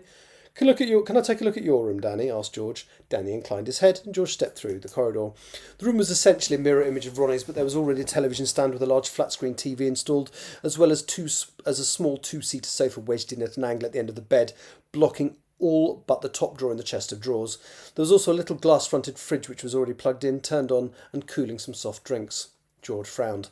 That's a good idea, he said. He stepped back across the corridor, almost bumping into a tall blonde girl who was coming the other way. She glared at George and let herself into a room a few doors down. George walked back into Annie's room, where Annie and Ronnie were already making the bed. Danny has a fridge. I think that's a really good idea. Would you like one? Ronnie smiled, saying nothing. I can either get it delivered or get it for you now, continued George. I know you want to go and see Mrs. Baker tomorrow, so if I get it now, you don't have to wait in at all. Ronnie shook her head. Are you sure? George smiled. Danny has a small beer fridge. I was thinking slightly larger and slightly taller so you can put your kettle on top of it rather than using the space on your desk. Ronnie nodded. That'd be perfect. Thanks, Daddy. She still calls him Daddy at 18. Disgusting, isn't it? George left whilst Annie and Ronnie carried on opening boxes and packing things away. It did not take them long and they were soon helping Danny with his.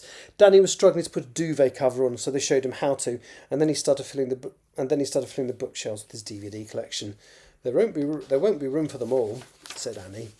That's why they're in flat boxes, said Danny, sliding one directly under the bed as soon as the shelves were full. Drink, anyone? Ronnie looked at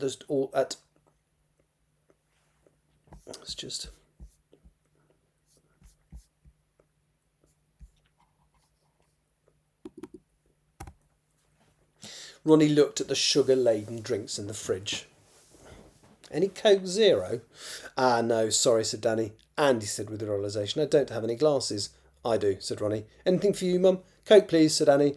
Ronnie ran out to her and grabbed 3 glasses that had been dumped on a desk and then returned.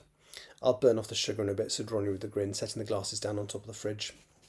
George got back an hour later with a white fridge with a small freezer compartment above the main chilled one. Between them they pulled it out of the packaging and set it up. Ronnie put her kettle on the top and suddenly there was nothing left to do. Danny's room was done and Ronnie wanted to wait till after dark to work out the best places for her lights and candles. I guess that's us then, said Annie, giving a grave smile. Ronnie gave her parents a long... Giving a grave I don't like that.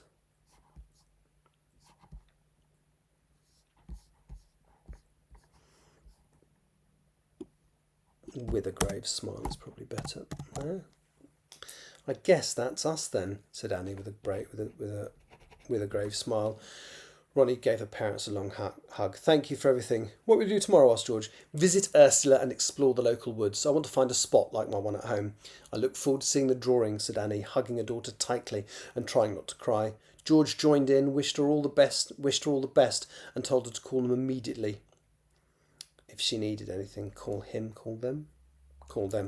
Danny watched them all as they said their emotional goodbyes and accompanied the 3 of them back to their car, which drove away. Danny turned to Ronnie as soon as they had gone, a sad smile on his face. They'll miss you, he said simply. I'm sure your mum will miss you too, replied Ronnie. They both knew it was not true. It was starting to get dark. Ronnie and Danny had explored the facilities of their dorms together, the communal cooking area and bathrooms, and chatted with a few of their new housemates. It was rather like being in a medium-sized youth hostel, which Ronnie was rather more comfortable with than Danny was.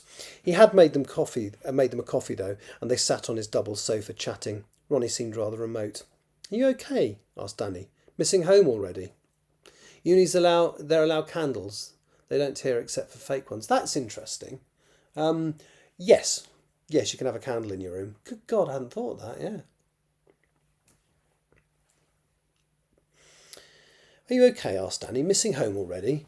It's not that, confessed Ronnie. I'm really worried about what I'm going to find when I go and see Ursula tomorrow. She was barely coping when we saw her last. I'm really surprised that she's still in that house. I spoke to her yesterday and she sounded okay, but then she sounded okay when I spoke to her before we visited last time. Ronnie got up and paced up and down in the small room. Finally, she pulled out her mobile phone, a recent acquisition on Annie's insistence, and dialed a number. It was not a smartphone. Ronnie found those far too distracting. It was a chunky old Nokia that needed charging once a fortnight. Hello. Yes, it's Ronnie. How are you? There was a pause. I can still come tomorrow. I was wondering if you feel like some company tonight. There was another pause and Ronnie smiled. Just some plain digestives? Of course. There was another pause. I can cycle, probably about 3/4 of an hour. Is that okay? Perfect. See you then.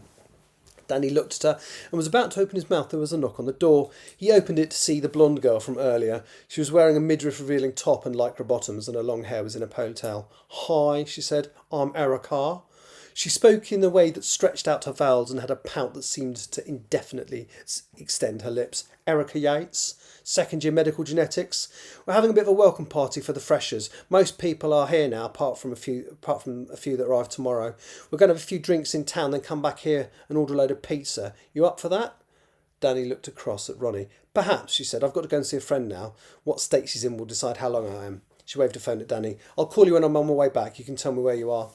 Erica glared at the mobile phone in Ronnie's hands. Where'd you get that? A museum? Ronnie smiled. Kind of. Her father tended to hoard, and when Ronnie said she didn't want a smartphone, he said she could have this old one. I'm Ronnie, by the way. This is Danny. You guys an item? Asked Erica suspiciously. No, just friends, said Ronnie. She gave Danny a hug and a peck on the cheek. I'll see you later this evening. Have fun. She left the room with a friendly smile towards Erica, which was not reciprocated. Wow, said Erica. Does she even know what makeup is? Before Danny could react, she turned and gave him a huge smile. Right then, big boy, I'll see you later. She ran a finger down his arm, then turned away, deliberately brushing past him as he left the room. Danny stared after her. Once she was round the corner, Erica pulled out her mobile phone and opened up a group chat. I think I found the one, she typed. Big, fat, ugly. It will be hilarious. Unless there are any better contenders, I think it's round one to me. Having stopped at a local co-op to pick up the biscuits, Ronnie was now cycling through the rain. Ursula was about 8 miles away, but in terms of distance, this was nothing for Ronnie. Once she got to the town centre, she knew the way, and she was soon out on the Old Forest Road. Her cycle lights were not all that well charged, so probably need to plug them in when she got to Ursula's, but they kept the road ahead illuminated adequately. She was also wearing pink wet weather gear over her outer clothes and had a bright yellow waterproof cover over her backpack, so there was very little chance of her not being seen by other people on the road. Once she arrived at the car park close to Ursula's, she dismounted the bike and wheeled it a few hundred metres into the forest. She could see the lights from Ursula's home.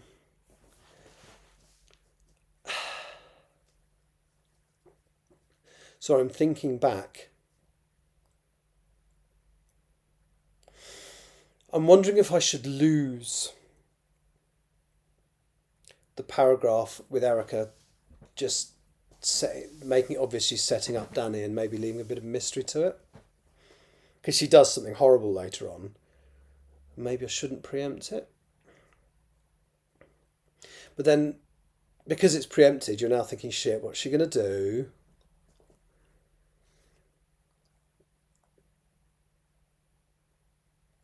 Or is it obvious she's setting him up anyway because she's flirting with him?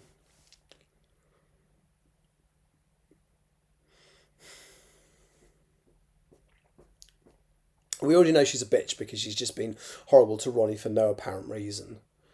I shall mull that over and come back to it. Once she arrived at the car park close to Ursula's, she dismounted the bike and wheeled it a few hundred metres into the forest. She could see the lights from Ursula's home before she could see the house itself, and as she approached, she had a feeling of trepidation. She was all set to do whatever she had to do to support the old lady today, but she also knew in her heart of hearts that Ursula would not be able to live in a home for much longer. She arrived, opened the low gate, and wheeled the bike over to the shed, putting it behind and out of the way. This is the shed that her parents' bodies get dumped in later, by the way. Ronnie noticed as she walked back that the grass had been maintained since she was last here, and the washing line had been repaired, so it looked as if Ursula had had some other help. Ronnie walked to the door and knocked on it. A few seconds later, a shadow fell across the window.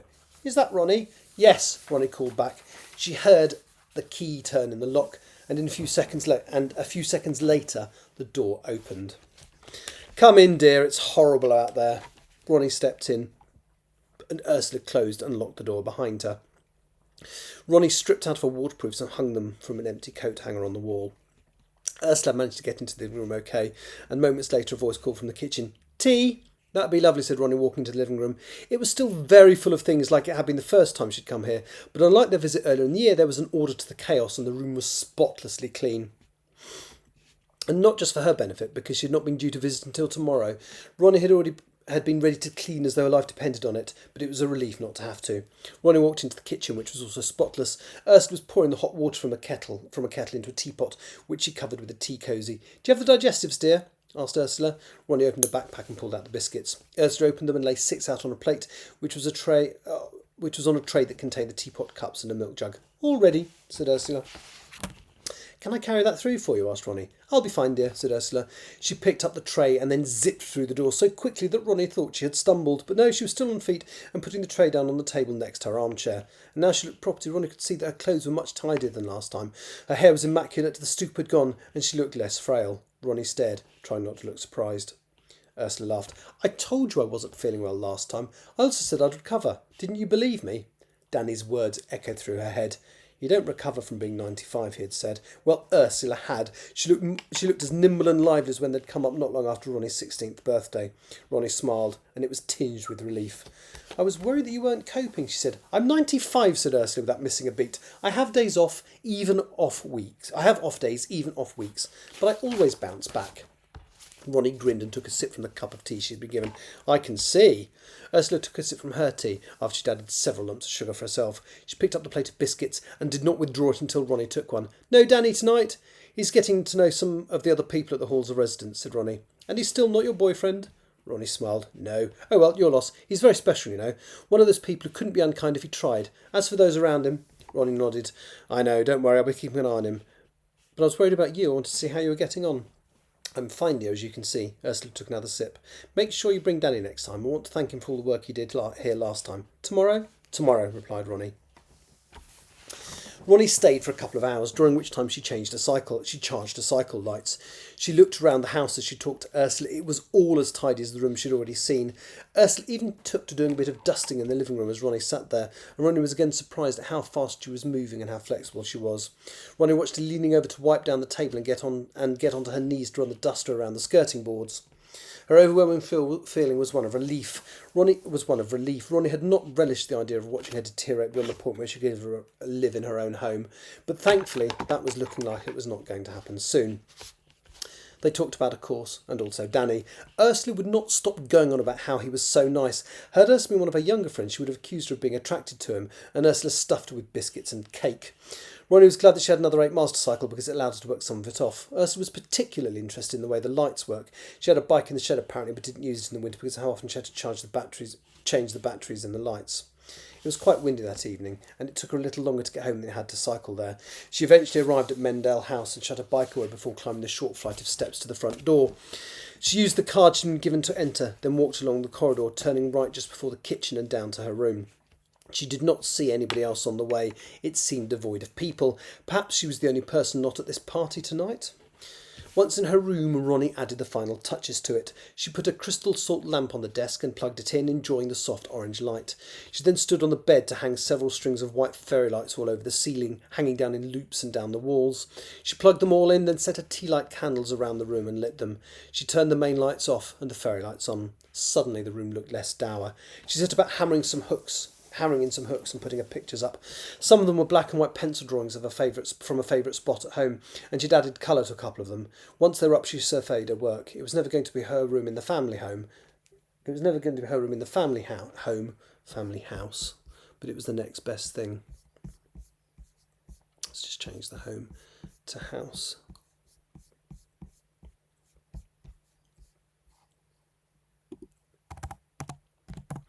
But it was the next best thing. Next, she unpacked her books and put some on the shelves. She had a couple of larger, because I've already said it. Let's just put larger. She had a couple of larger candles as well. Father friend that regularly went to America and brought back some lovely scented candles from a shop there, Bath and Body Works. She put one on the desk. She put one on the desk next to the crystal salt lamp and lit it. Ronnie was not sure what to do now. She'd never really been a party girl. She didn't dislike alcohol but hated being drunk, so self-moderated. But she was worried about Danny, as she was not sure she trusted Erica. In the end, Ronnie decided to find the others in town. She changed from her compact trousers into a pair of jeans and her usual white t-shirt. She had a leather jacket, so she pulled that on and looked into the mirror that was on the wall above her desk. Not bad. She untied the ponytail and brushed her long hair. Better. She pulled her phone out of her backpack and sent Danny a text message. He responded a few minutes later, telling her where they all were and warning her that he was a bit drunk already. Ronnie sighed. She headed out of Mendale House with a phone in one pocket and her wallet in the other. It contained the key card that would let her back in. It was weird not carrying keys. She'd already had mild key panic when she was leaving Ursula's. It was still windy outside, but she walked purposely until she found the high street and soon found the pub that Danny had said that he was in. She walked inside and surveyed the bar. There seemed to be a lot of students here, and it took her a moment to locate Danny and Erica. They were amongst a large group that she assumed were from Mendel, and as she recognised a couple of faces from when she had been moving her stuff in. "Ronnie!" yelled Danny as soon as he saw her. He jumped up and almost knocked people out of the way to get to her. Erica scowled and then smiled knowingly at her friends. Danny gave Ronnie a bear hug, lifting her into the air. His breath smelled of alcohol and his eyes were red. "How is Ursula?" he asked. He was slurring a little, but didn't say anything silly. "Much better than I thought," said Ronnie. "She still wants us to come and see her tomorrow. You in particular, it seems. More chores need doing." He did not say it in a judgmental way. It was a simple question. Erica wandered up and put her arm around Danny. "Ronnie, nice coat. Where'd you get it? Burberry? Monsoon? George of Asda?" She tried to pull Danny away and looked vaguely annoyed when he did not come straight away. "I'll be back in a moment," he said. "You'd better be. There are more shots coming," said Erica. It was very noisy at the bar, but Ronnie picked her way through everyone to try and find a seat near Danny. Erica was all over him, touching his knee as they sat next to each other, laughing at everything he said. Something was not right about it. That's just cemented it for me. I don't need to have the earlier paragraph. Hang on.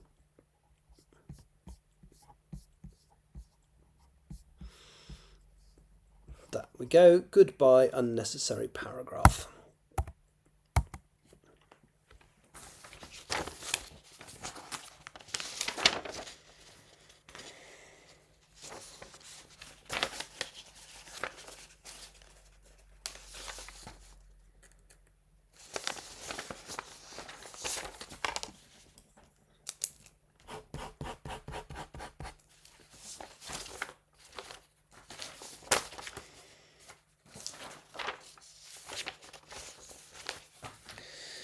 There was a group of 4 or 5 girls who were in her clique as well, and they were hanging off his every word. Ronnie felt uneasy and hoped they were not going to make a fool out of him. When she'd first met him, he'd been bullied, which she'd put a stop to. She hoped she's not going to have to do so again. She walked towards him, and he budged close to Erica to make space for her to sit on the sofa next to him.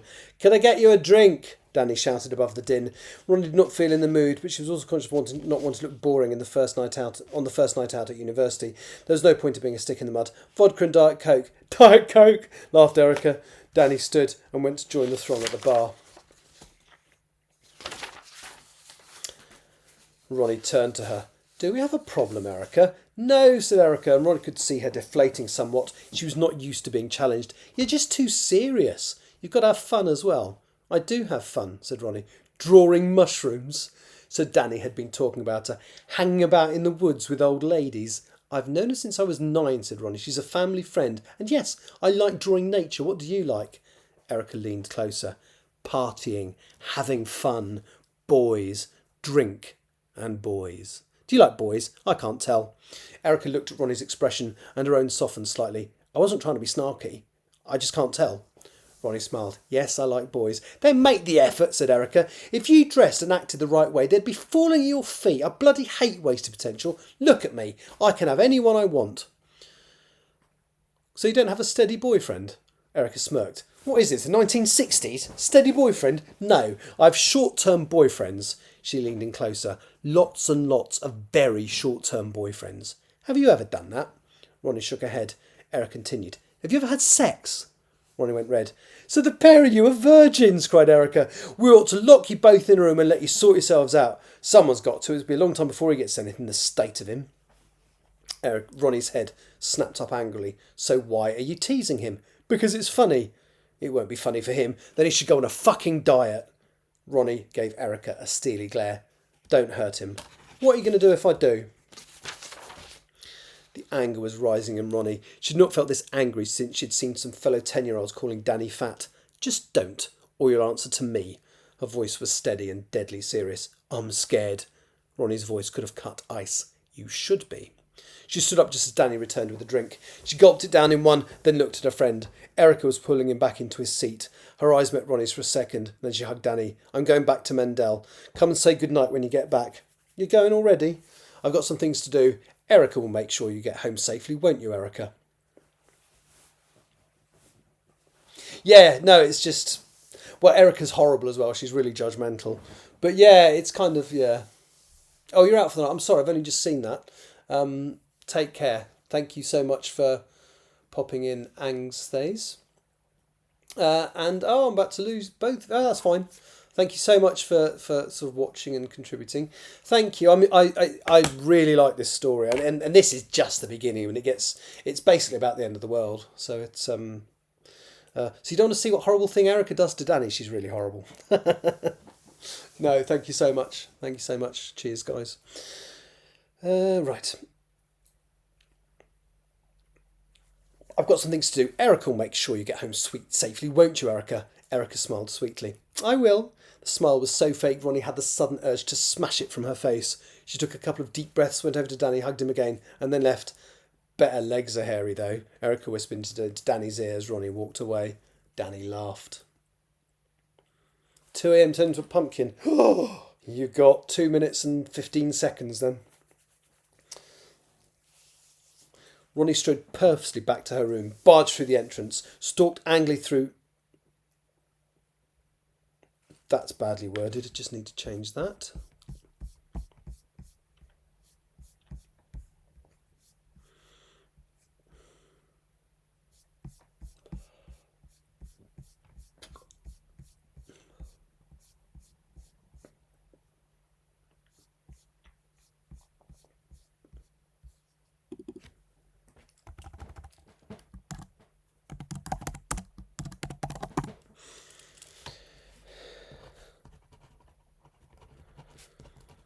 Ronnie strode purposely back to Mendell House, barged through the entrance, stalked angrily through the corridors as she found her room, went in and slammed the door behind her. What the hell was going on? She never got angry like this. She had not felt rage since she was a kid.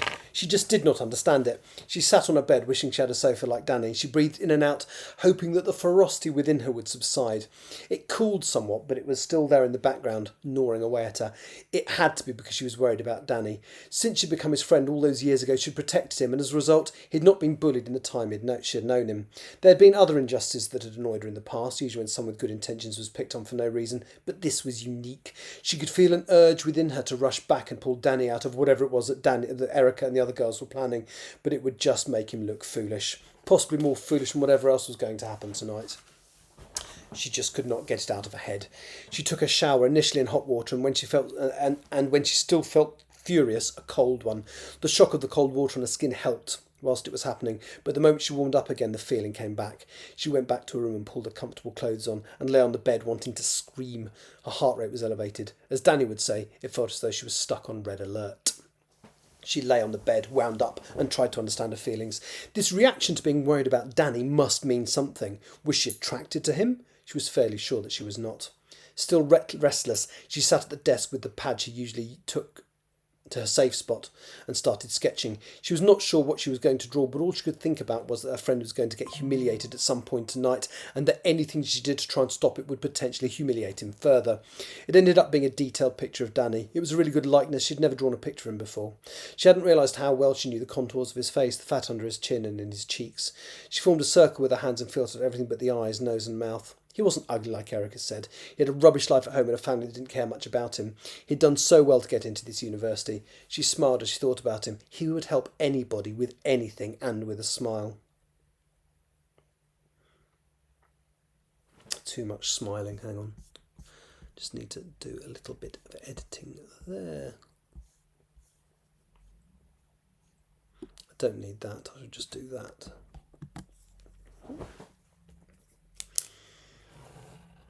He had a rubbish life at home and a family that didn't care much about him. He'd done so well to get into this university. He would help anybody with anything and with a smile.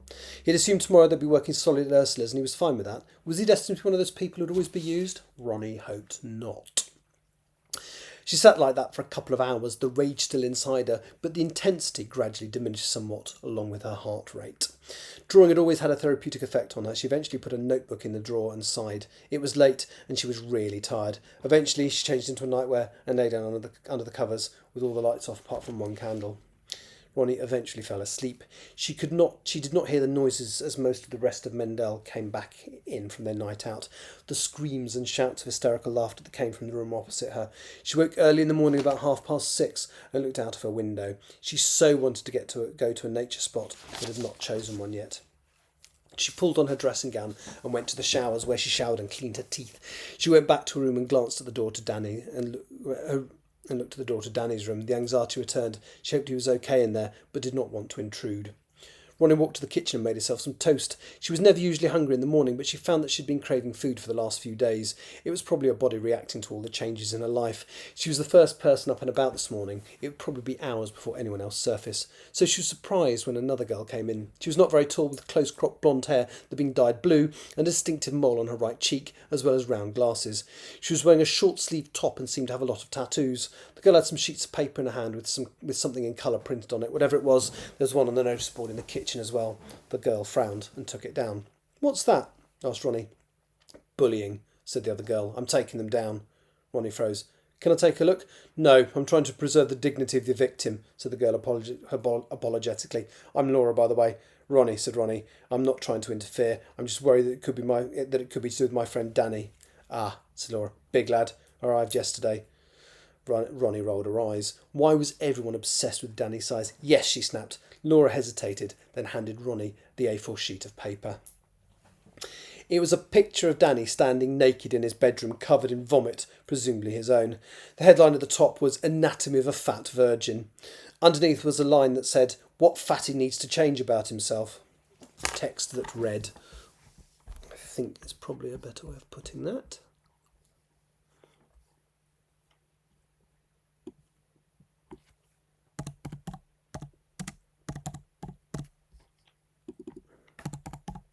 What fatty needs to change about himself? Lines were pointing to parts of his body with text boxes in the margins. One line went from his chest to a box that said, "No girl likes her guy to have bigger tits than hers," which was the least offensive caption. Ronnie screwed it up in her hands. "Horrible, isn't it?" said Laura. "I'm going to try and find them all, but they're everywhere." "Do you know who did it?" "I suspect she got one of her minions to do it," said Laura, "but it would have been instigated by Erica Yates." "Right," said Ronnie. "Once you've got them all, what are you going to do with them?" "Shred them." "Don't," said Ronnie. "Give them to Mr. Worthington." Laura grimaced. "I'm trying to prevent bullying, not leave myself open to it." "Then give them to me and I'll do it," said Ronnie. Laura looked unsure. "Please." Eventually the girl agreed. Ronnie put down the piece of toast in her hand. All of the rage she'd experienced last night returned with a vengeance, and there was no way that she was going to be able to keep it under control this time, not with Erica Yates in the building. Her room was only a few doors up from Danny's. Ronnie strode with resolve to his room and gently opened the door. There were copies of the poster pinned all over his walls. She removed them. Danny himself lay on top of his bed, which also had vomit on it. Ronnie had watched him unpack yesterday, and she managed to roll him to one side and pull the duvet from under him. She was not gentle, it was not possible to be, but he did not wake and continued snoring. She pulled his spare duvet cover from the drawer Danny had put it in and changed it before laying it over his prone form. Ronnie left the room, closing the door gently behind her before marching up to Erica's. She was not sure what she was going to say, but she was going to say something. She banged loudly on the door and listened for a response, which soon came. "Piss off!" Ronnie banged harder on the door and found herself kicking it for good measure. Eventually, it opened and Erica's head appeared. "What?" Her eyes were bleary and it took her a moment to focus. When she realised it was Ronnie, she smirked. "Ah, Danny's protector. You didn't do a very good job protecting him last night, did you?" Ronnie stood seething, unsure of what to say.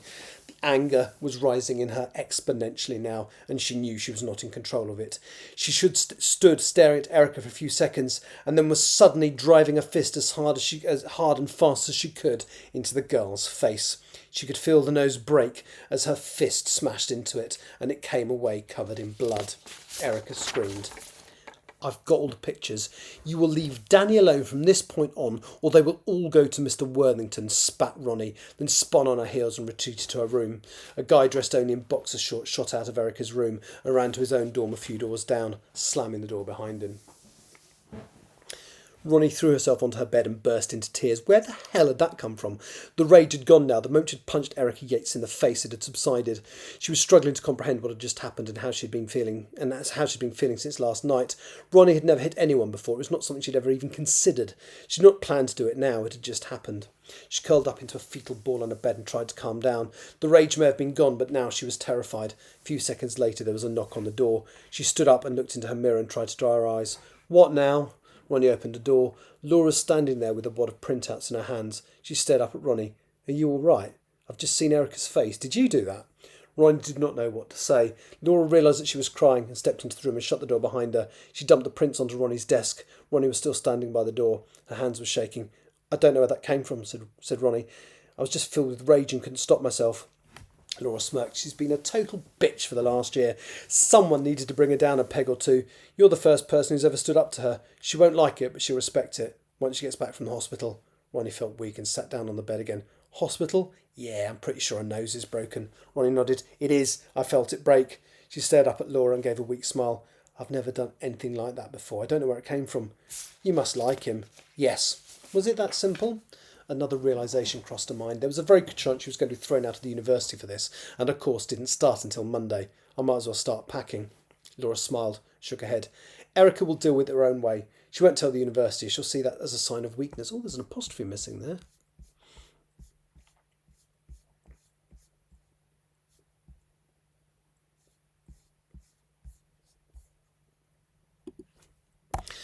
She'll see that as a sign of weakness. But you will need to watch your back. She will try to get her own back, even if it takes a while. I'm going to sit in with Danny, said Ronnie. Thank you for your help. Danny woke a few hours later, just after 10. Ronnie was sitting on the sofa flicking through one of the books that she'd bought for her course. The regular pattern of snoring was interrupted by a cough. She looked up and saw Danny staring back at her from under the sheets. My head hurts. He looked at the duvet and frowned. Where's the other duvet cover? Covered in sick, said Ronnie.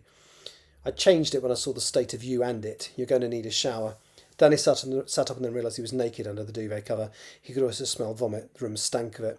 He closed his eyes as memories of the night before flooded back. Oh my God, he said. He found his phone on the bedside table and opened his banking app. He read the balance and list of transactions, then threw the phone back down. How did I spend 300 quid? Ronnie shook her head. I don't know. I was only at the bar for a few minutes. Erica. She strung me along. They all did. I thought... He turned away from Ronnie in disgust. She could hear him quietly crying under the duvet. Ronnie stood and stepped over to the bed and patted his shoulders through the cover. She won't be doing anything nasty to you again, said Ronnie, gently. I've seen to it. Danny sobbed. She told me she was going to make last night the best night of my life. She told me to wait in here. She told me to take my clothes off and wait. And they all burst in and took photographs. I threw up. Oh my God, what are they going to do with the pictures? Ronnie shook her head. The ones Laura had recovered were at the bottom of the drawer in the desk of her room, in her room, complete with a list of where she'd recovered them from. They won't do anything, Danny. It's sorted. She climbed onto the bed and hugged him through the covers. I've taken care of it. She lay there and felt his body heave as he sobbed and thought of Erica's broken nose. A smile of satisfaction spread across her face. I've taken care of it. Yep. Very little needed doing to that. Happy, happy, happy. Run it through Grammarly.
Wow, that was relatively easy for such a long chapter. As I say, this has all been through Grammarly before, but whenever I make any alterations, I will run it through again just to be on the safe side. So that's done. Let me just download it.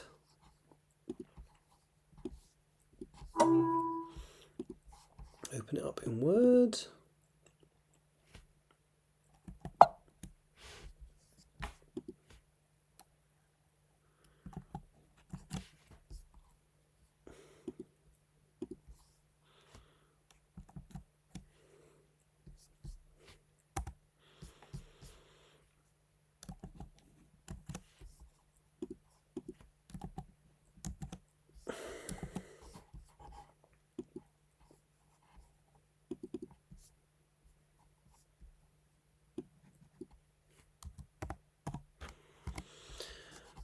And there we go. So that is the next chapter signed off of this draft. As I say, this is... Hi Richard, what genre is it? Oh, hello, sorry. It is...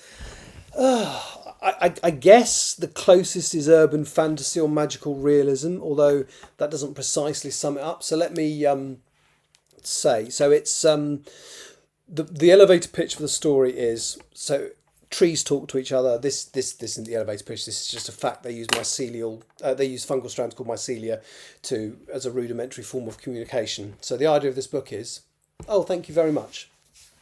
So the idea of this book is, what if the trees are actually super intelligent? They're all talking to each other, and what if the conversation they're having runs something like this? We don't like what these human beings are doing to the atmosphere of our planet, so we're going to we're going to find a way of giving them an ultimatum. Sort it out, humanity, or we'll stop breathing for 2 years. We'll survive, you won't. So my main character, I don't know how long you've been watching the stream, but my main character, the girl who's just punched somebody in the face and broken their nose, she is, in the next chapter or two, going to find out that she's actually an ambassador for the trees.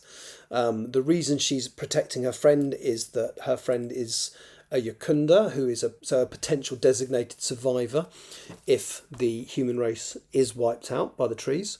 So they've already kind of selected designated survivors, effectively all people who are basically of good character, not nasty narcissistic people. And Danny is one of those, and effectively she's programmed to protect people like that, although she doesn't know any of this yet. That doesn't turn up until later on. That's basically the premise. It's a bit of a big book, so most of my novels that I've written, well, the ones I've written so far, are about 120,000 words. This one came in at 271, so it's enormous. But there's a lot happening. It's a more complicated, bigger story. It's got a lot more characters than the stuff I usually write, so it justifies the length. I'm sure I will edit some out, but not a huge amount. So there's a prologue and 43 chapters. I've just signed off chapter 5. So yeah, debating whether I should look at chapter 6 now, but problem is I could feel my concentration wavering. I've been doing this for a couple of hours. I could feel my concentration wavering a little bit there. So I don't know whether I shall do any more now. I'd be better to come back in a few hours. I do want to do more later. I want to get, if I can get chapter 6 signed off today, that'd be amazing.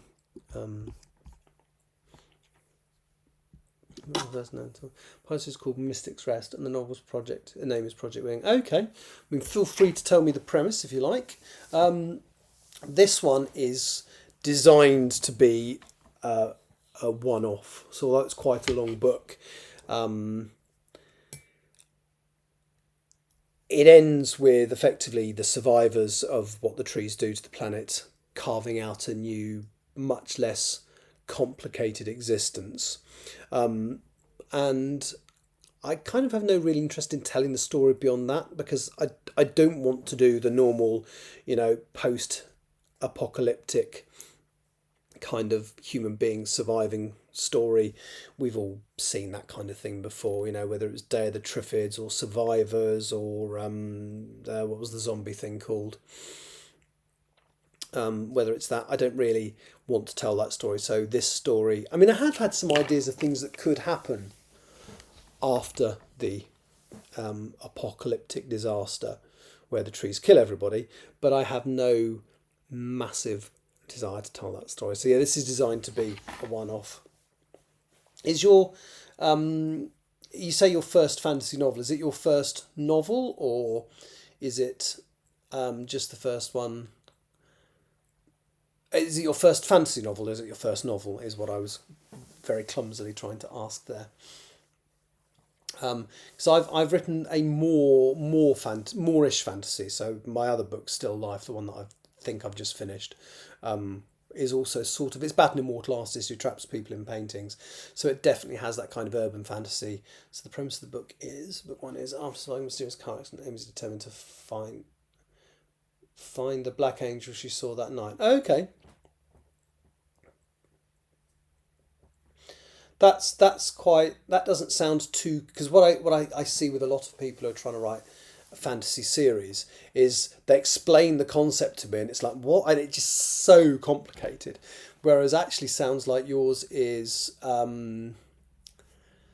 good way in, because it doesn't sound overcomplicated, and I'm sure things will come out of the hunt for the black angel and it will get more complicated, but it sounds like initially a premise you can get your head around. And I do think a lot of new fantasy writers overcomplicate things by having this enormous, they have to explain their world, whereas it sounds to me like you're going to introduce it gradually at a point where the audience can take it in. So that sounds really interesting.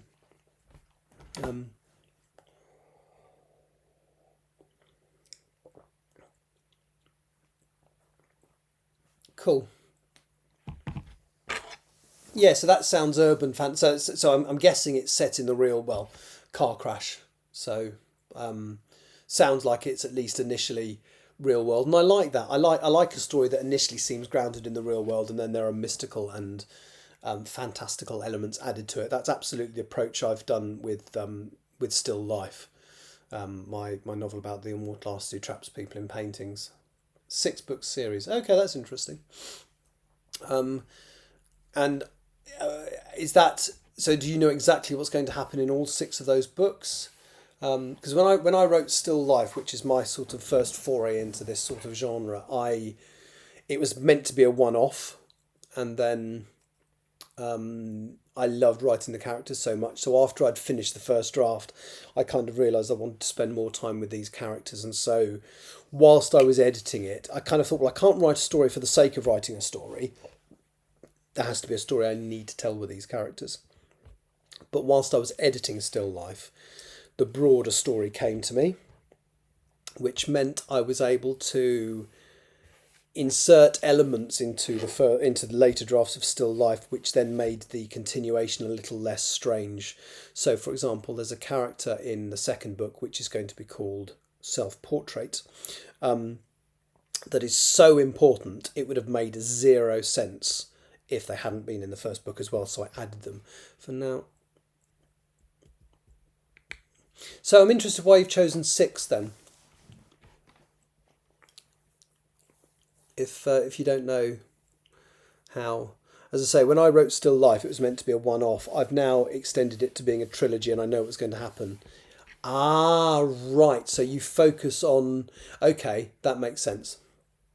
Now, next question, because I'm fascinated by books that run concurrent. So are you going? Is it going to be? Are the stories going to be running sequentially, or will they be in parallel? Because I love not. I think that would be easy to do with 6, but I love that. There's a series, and I can't remember who wrote it. There's a series of books from the early 1900s, and basically all 4 books are set sequels. All 4 books in this series are set at the same time, but concentrating on characters that occasionally interact, so you get some overlap. And I've never actually read it. I really like the sound of it, and I bought the books and then never read them, which is kind of typical of me. Okay, so you'll concentrate on one character in each book. That's interesting. Yeah, I've got an idea for. So I've got you. Okay. Yeah. can't decide. Should I do a bit more now? I might print chapter 6 and maybe have a look at it.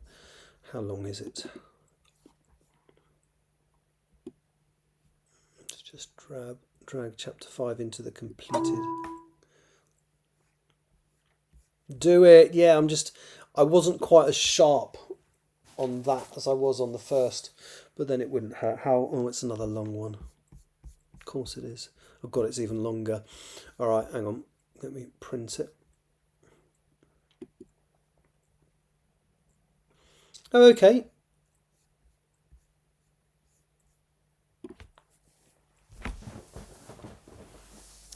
Please tell me the title, and I will have a read.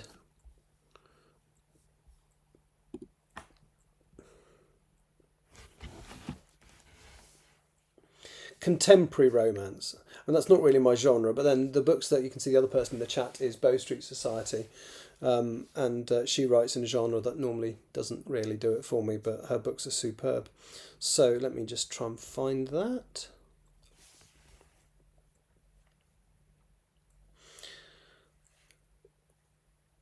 I love worth protecting. Let's see what comes up. Oh, okay.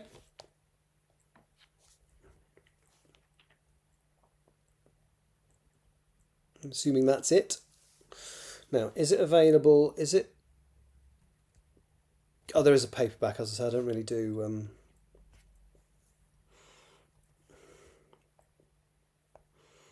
Let me read the synopsis. Hang on.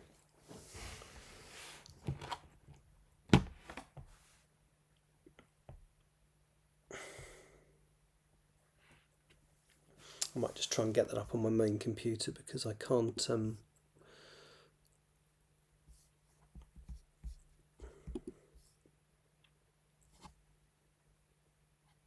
Oh, so the text here, so it says, Isabel Moy juggles two passions, journalism and medicine, each pulling in different directions. As a journalist, she uncovers the truth behind global tragedies, whilst as a doctor, she saves lives. But has been shaped by tragic road, losing her parents in a car accident when she was 15. Oh, that's what happens to my character in the English Hikikomori, an accident where a young Alex Daniels' late father pulled her from the wreckage. Alex Daniels, an fire captain, has lost his girlfriend and devastating fire, was left to raise her son alone. He spent years focusing on his duties as a firefighter's father, including off with the idea of love, but old connections and buried emotions resurface when fate brings Isabel back into his life. A night of passion reignites sparks between them, but Alex's fear of loss makes him hesitant to let Isabel fully into his heart. Meanwhile, Isabel, torn between love for Alex and demands of her dual careers, must decide if the relationship is worth the risk. Okay, doesn't sound like my normal genre, but to be honest with you, if it's well written, I'll enjoy it. So,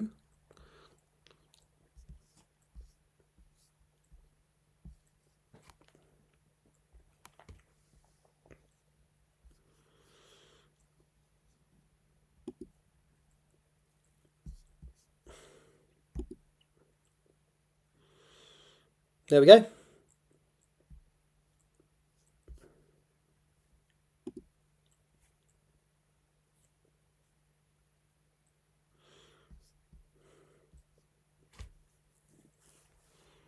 There you go. Right. I'm going to follow you on there for good measure.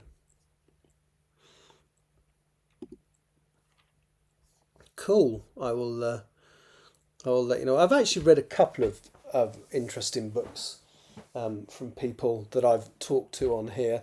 The best of which, I don't think the book is actually down here at the moment. Oh yes, it is. Obviously, I've read. No, you're more than welcome. I like supporting independent authors.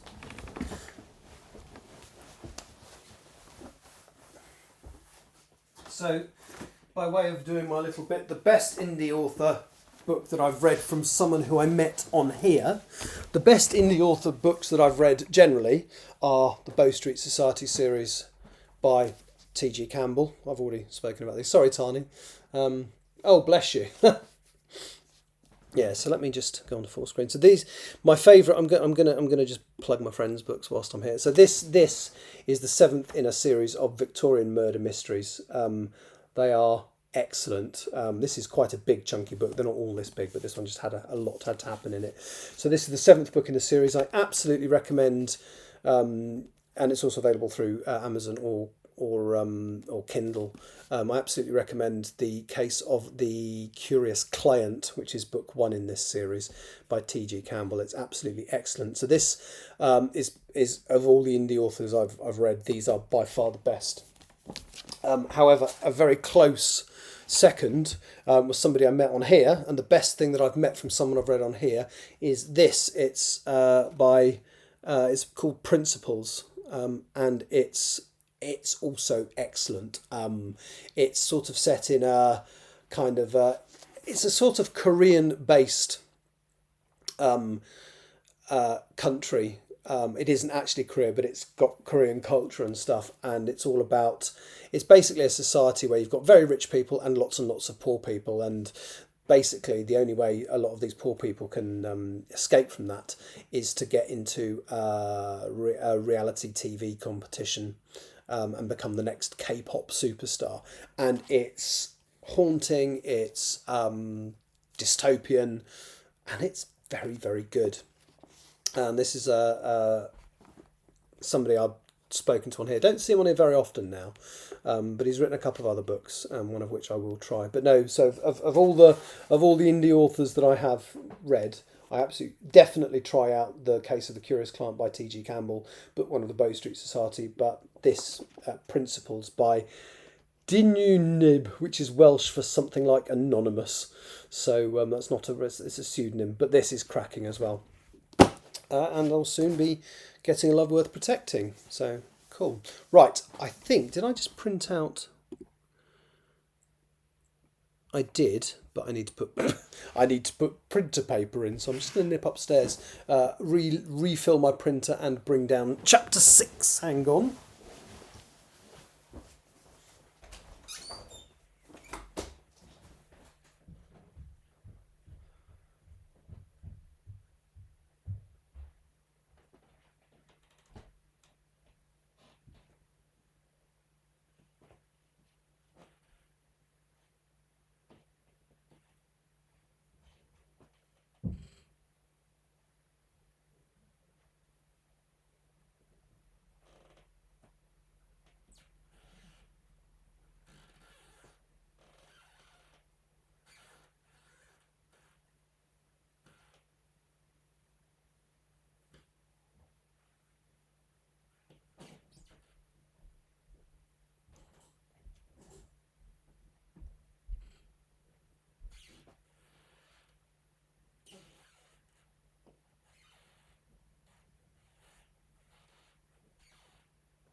I thought I'd run out of paper for a moment. Right, I'm just going to take you with me if this will work. Tell me if this works. So, in theory, if I go to here, I can take you with me. Now, is the audio coming from the phone or the microphone? I think as I walk away, you're going to lose sound.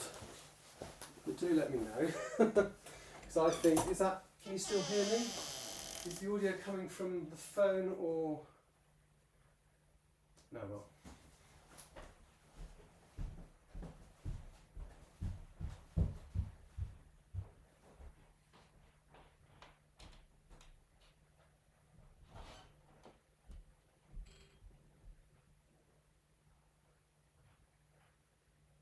I am a child.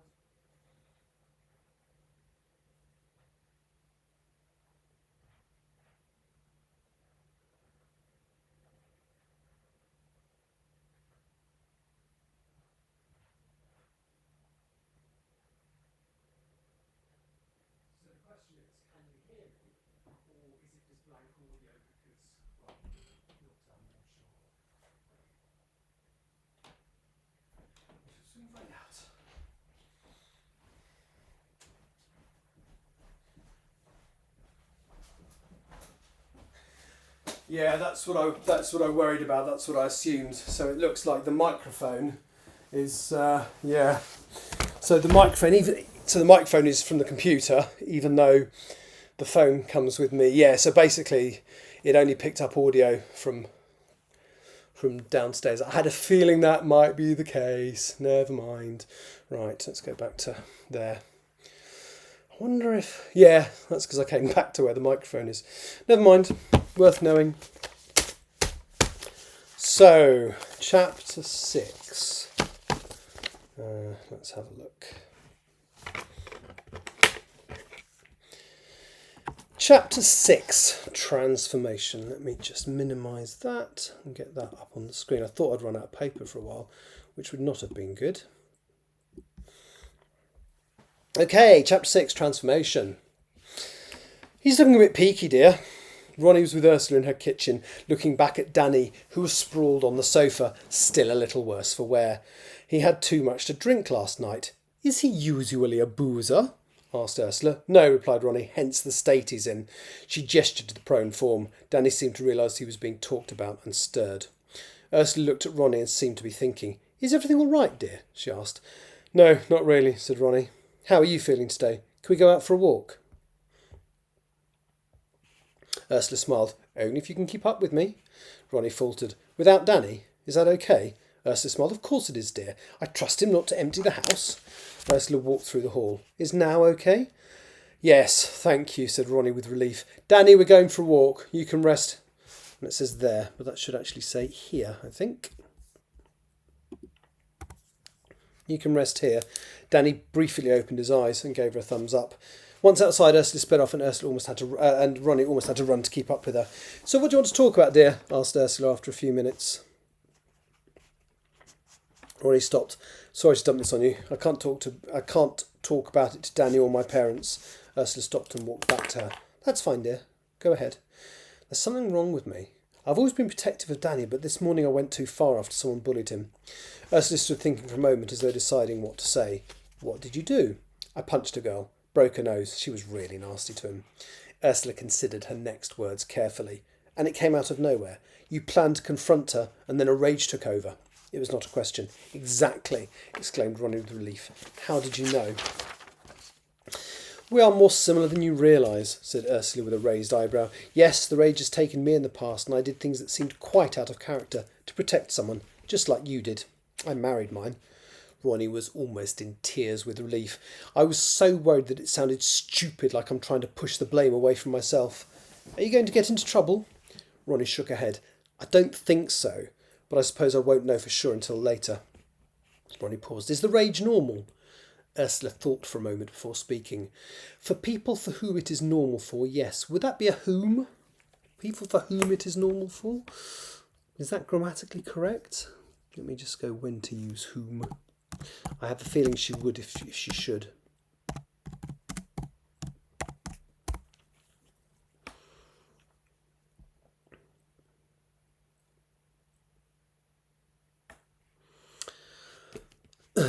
Hang on.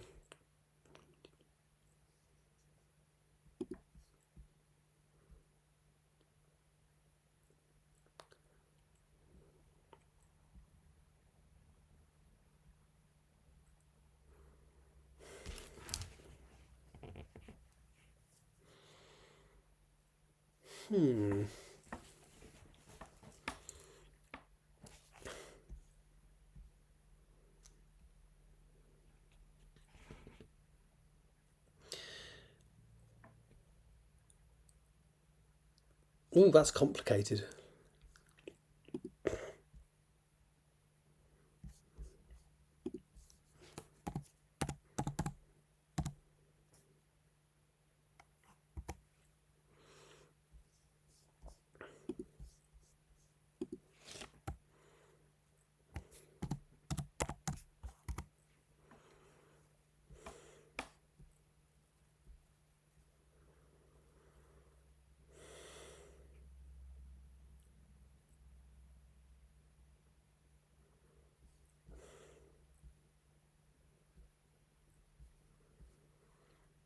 I still don't. You know, I'm just going to leave it as it is. Normal for who it is normal for, yes. Normal for us, not for most. Do you know why you're so protective of Danny? Because he's lovely. He wouldn't hurt anyone. It makes me so angry when someone is nasty to him. I've protected him for years. But never like this? No. Why do you think that is? Do you love him? Ronnie blinked. I don't know. I love him, but I'm not in love with him. He's my best friend. You don't find him attractive? Ronnie shook her head. I know him so well he's more like a brother to me, but people who make personal comments about his size piss me off. She went red. She seldom swore, and certainly not in front of people like Ursula. Sorry, it upsets me. Don't apologise, dear, said Ursula, but think about it. See if you can come up with an answer, just for me. Why him? Ooh, homework, said Ronnie. Didn't think I'd do any of that until tomorrow. They walked for a few more minutes, and then their talk turned to the forest around them. Ursula pointed out a few things that Ronnie had not noticed. It reminded her that she had not found a contemplation spot yet. Can I ask a favour? Ooh, there's a capital S that shouldn't be there.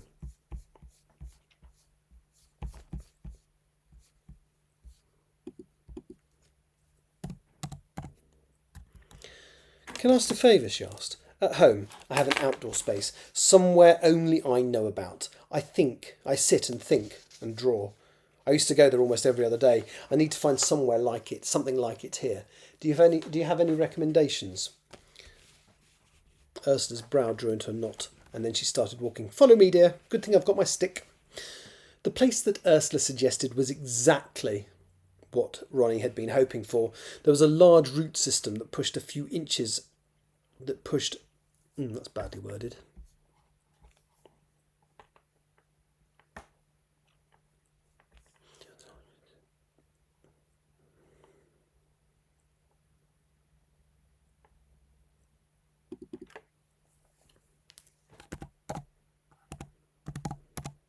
That's better.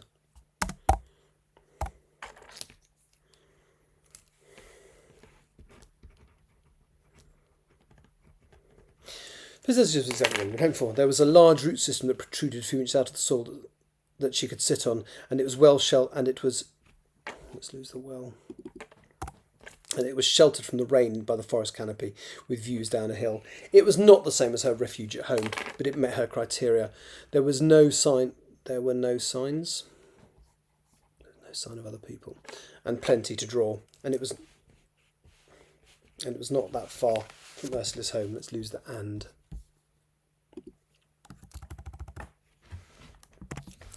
It was not that far from Ursula's home. Don't feel duty-bound to knock on my door every time you come here, said Ursula.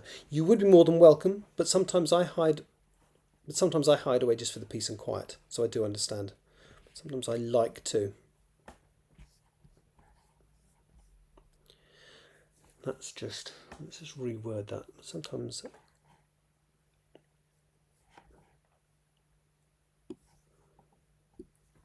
prefer my own company is a better way of putting that.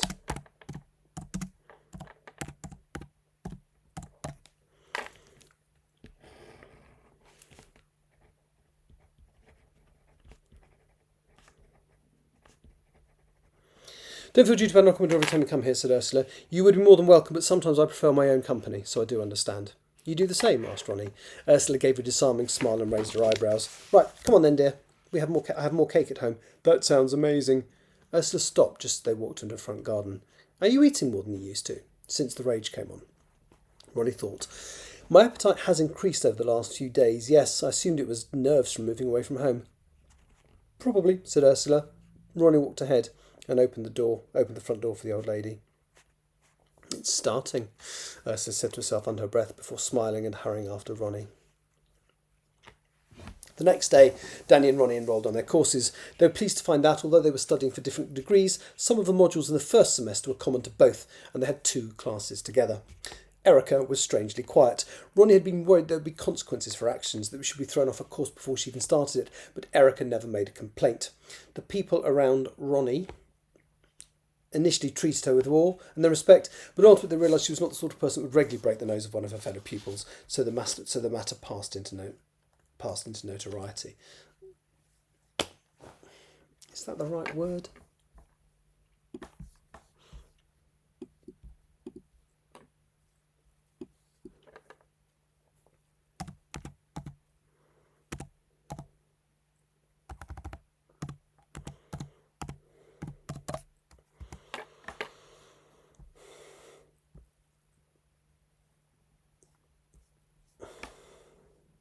Yeah, it is. Obscurity.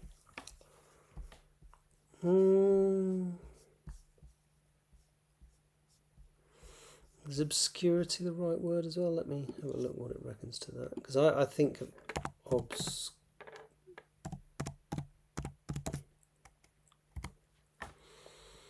absence of light, state of being unknown, things unknown, difficult to understand. I suppose it could fit under that. Yes, it would work under that definition. All right, then we'll go with that.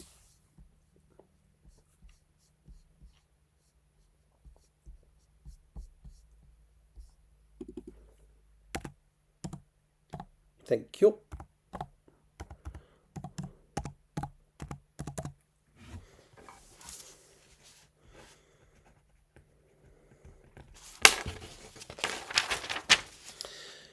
Although she was in the year above them, Laura made a point of becoming friends with both Danny and Ronnie. Erica found another target, but as it was not one of her friends, Ronnie let it be.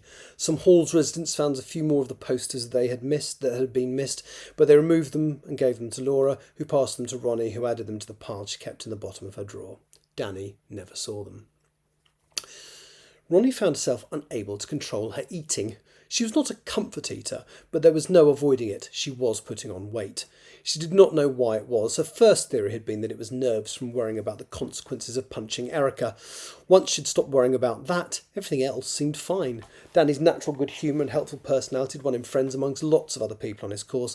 He'd even read up on some material that he was not due to cover until the following year to help Laura. He was fine, and Ronnie did not experience the rage once after that initial outburst. She was enjoying her course.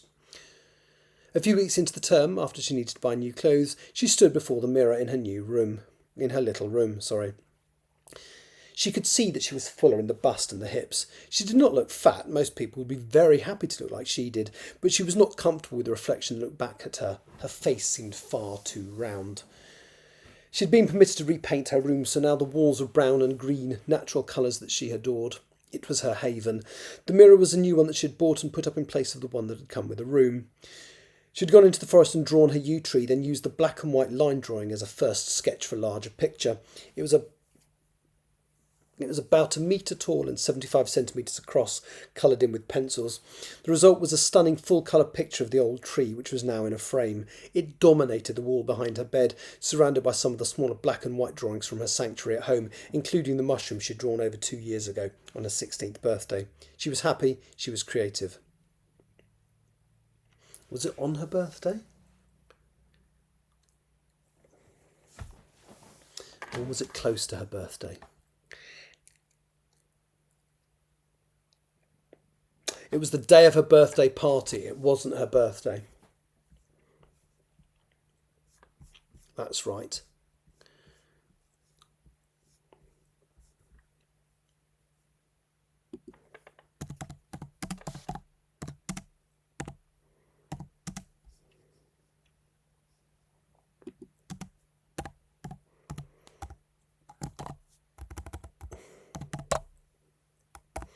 And I think it was then. I'm just going to double check. I'd hate to get a detail wrong. So that was in chapter 2.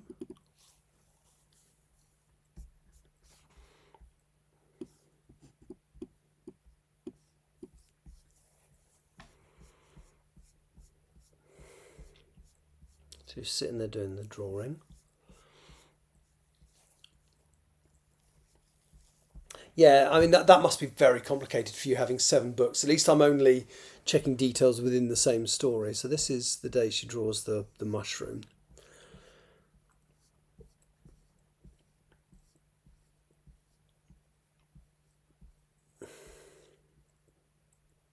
Yes, it is that same day. Lovely. Which wasn't the day of her birthday. It was because her birthday was the day after, but she had her birthday on the Saturday. That's right. Ha!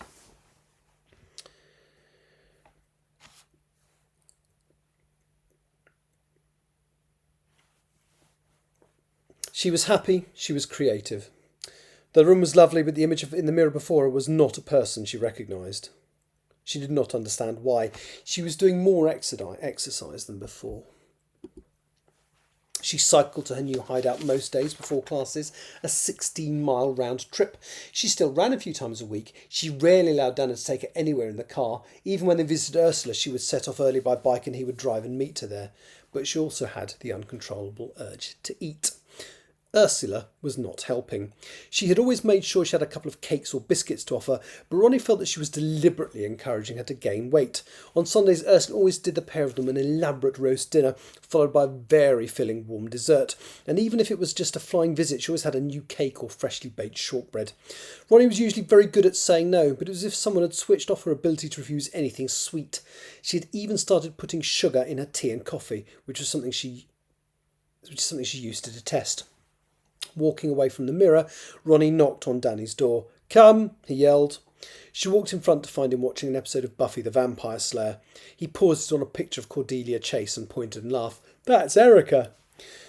Ronnie flopped down. Must have been an early episode then. Ronnie usually flopped down on the sofa beside him, but this time she stood. "Can I ask you something?" she said. He grinned affectionately at her. "Always.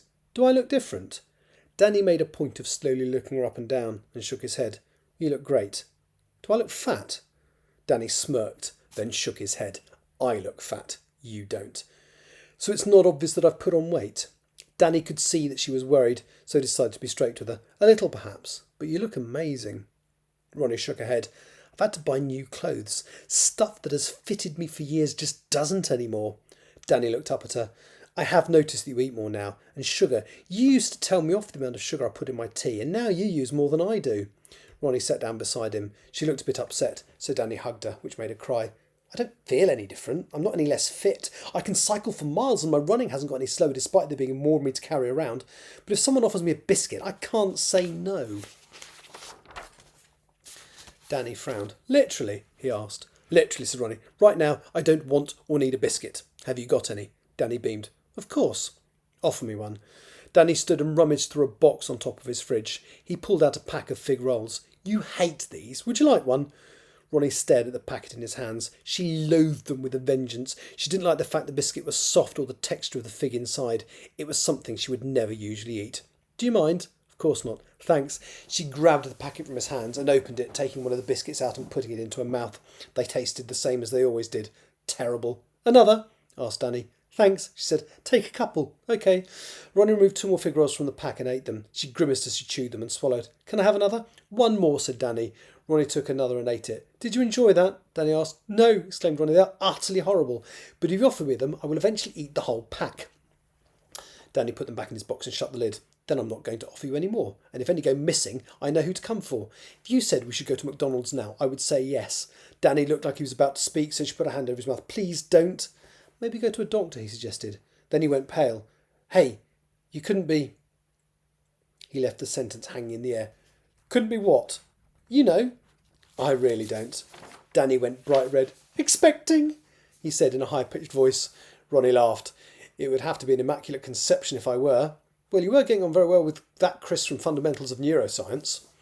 Ronnie shook her head. "Not that bloody well." Danny smiled. "I'm sorry. I didn't mean..." Ronnie hugged him. "I know you didn't," she said. "I could be twice the size and you wouldn't care." Danny shrugged. "It'd still be you. And I love you. I always have." "Oh, Danny," she said. Her tears had almost stopped and they came flooding back. He hugged her warmly. But she still kept eating. She could not stop herself. It got to the point where she stopped using Skype on her laptop to call her parents. Instead, she telephoned them. When Erica noticed that she was ballooning and made some comments behind her back that she was trying to make herself more like... Even Erica noticed she was ballooning and made some comments behind her back that she was trying to make herself more like Danny. This did get back to Ronnie, who sat with her at breakfast one morning and warned her. That although she was putting on weight, she still had a mean right hook. The nights were getting longer, and the sun was setting sooner. Towards the end of November, as she was cycling to her place in the forest after her last class, she split her trousers. She went to the place Ursula had shown her and sat there looking at the activity around her. Usually it was enough to distract her, but today all she could think about was how tight her trousers were. The coat that Erica had mocked on the first day would no longer close around her. She had already bought larger trousers. Now she was going to have to do so again. She would have to consider elasticated waistbands. She could not afford to buy new clothes every few weeks. Yet it did not seem to be affecting her fitness. And she was fat now. She had rolls of skin around her stomach and stretch marks. Her arms had so much extra flesh that she had to buy much bigger t-shirts just so her arms would go through the sleeves. She did not recognise herself in the mirror, and the thought of going home at Christmas to see her parents, to let them see her like this, filled her with dread. Dr. Peyton had even taken her to one side and asked if everything was okay. She replied that she was happy in herself apart from the weight gain, which she did not understand. For once she had no interest in drawing the things she could see around her. Instead she drew her hand. Even that seemed to have extra flesh on it. She drew it as it was in her mind's eye, and next to it as it was now in reality. The difference was startling. This made her sad, so after the light had started to diminish, she walked back to Ursula's house and knocked on the door. Ursula was always delighted to see her and ushered her in. The first thing she did was bring out some biscuits that she had freshly baked. Ronnie put 3 sugars into a tea, took a bite out of the biscuit, and then burst into tears. What's wrong, dear? asked Ursula. Look at me, cried Ronnie. Look at the size of me. I don't even recognise myself. The old lady looked thoughtful for a moment, then moved over from her armchair so that she was sitting next to Ronnie. It won't be forever, love. It was like she wanted to say more but felt as though she could or should not. I can't stop myself, sobbed Ronnie. I just eat and eat. It's not like I'm unhappy. I love my course. I have some great friends here already. Her mind drifted to Danny, Laura and Chris from Fundamentals of Neuroscience. And there were plenty more. And I'm terrified of going home for Christmas. I can't let my parents see me like this. I look horrific. Your trousers are torn, dear, said Ursula unhelpfully. The look Ronnie gave her had daggers in it. I know, she replied through gritted teeth. There was a moment of silence between them. Do you have to go home for Christmas? Ronnie considered for a moment. Well, I ought to. Could you not invent some piece of work that you need to get done for early January? I suppose, but it will upset them. It'll be the first Christmas I've not spent with Mum and Dad. Would you like to stay here for Christmas, dear? You can always use the telephone to talk to your mum and dad on Christmas Day. And if you say you were here, at least they won't worry as much. Ronnie thought. I'll think about it. What? That's a bit bleh. She's going to frown. Ronnie frowned, just to avoid the thought repetition.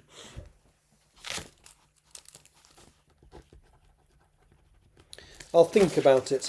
Then it's settled, said Ursula. Well, I said to think about it, said Ronnie. But Danny isn't going home. He's already decided to stay here. Well, he's welcome for Christmas dinner too, of course, said Ursula helpfully. He'll like that, said Ronnie. I'm sure he will. And I can keep an eye on you, dear. Thanks. Ronnie bought a few pairs of trousers that were a couple of sizes too big for her, and a belt. The one she had would not even go around her middle, let alone hold up her clothes. And a new belt.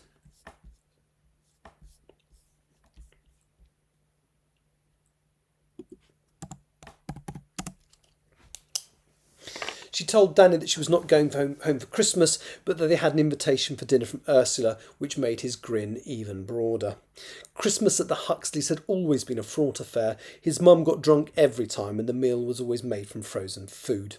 A couple of years ago, Danny had become fed up with this and had offered to buy the meat and prepare it himself. His mum and her boyfriend, who was not the same person from the previous Christmas and would not be the same person the following Christmas either, had said it was bland. It had been a well-prepared and enjoyable meal. They should have been grateful. And they should have been grateful, but they were not. Ronnie had ballooned now. A few days before the term ended, she stood in her underwear and stared at the person looking back at her in the mirror. There were large rolls of fat around her stomach, under her arms and her chin. She held her hand in a small circle and looked at her reflection through that, just as she had the picture she had drawn of Danny at the start of term. When she could just see the main features of her face, eyes, nose and mouth, she recognised herself, but the moment she stopped using her hands as a filter, all she could see was a fat caricature. Her stomach rolled down and hung over the top of her underwear. At the start of term, she'd weighed just over 9 stone. She'd gone swimming at the local pool a couple of days ago and had seen a set of scales. Both wanting to know and not wanting to know at the same time, she'd stood on the scales with a sense of anticipation that she'd not felt for a very long time. She measured her height and weight, and promptly thought that she now weighed 14 stone and had a body mass index that meant It measured her height and weight and promptly informed her that she now weighed 14 stone and had a body mass index that meant she was obese. She'd cried over her Big Macs that evening. She looked at her body and decided to go to the doctor. She had not registered with a local GP, so she had to do that first, and all he did was give her a book on what healthy diet should be. When she told him what exercise she did, which was a lot every day, he simply did not believe her. Even Danny was worried. He took her to one side and asked her what was wrong and if there was anything he could do. He was concerned that she was depressed and that as a result she was eating. She tried to explain that if she was miserable it was because of the weight gain and not the other way round. The phone call to her parents had been difficult. She'd explained that she wanted to do a project over the holidays for extra credit, which meant that she could not come home. This had upset Annie, who could not understand why her daughter would not visit them over the festive period, even for a couple of days. When they said they would come up to her, she said that Ursula had already asked her over for Christmas. Her parents accepted it, but were not happy. They also asked her if she was okay. Dr. Peyton had called George to say that he was worried by the severe weight gain Ronnie had undergone. Her mother asked her directly if this was the reason she stopped using Skype and FaceTime. Ronnie admitted that it was, but refused to send them a recent picture of herself. Danny had a picture of the pair of them from their first week, taken inside one of the laboratories at the university on his phone. She had printed this out and framed it. It was on her desk. She often looked at it and could not believe the difference in such a few months. She hated the new her. The lack of control when it came to food, the physical clumsiness brought on by her size, the fact that she felt no different, but was reminded by the thing that stared back at her in the mirror how different she now was on the outside. And so the first term at university ended. The other students packed up and went home for the holidays. The halls were almost empty. There was Danny, Ronnie and a handful of others. I'm just going to slightly alter that. There was only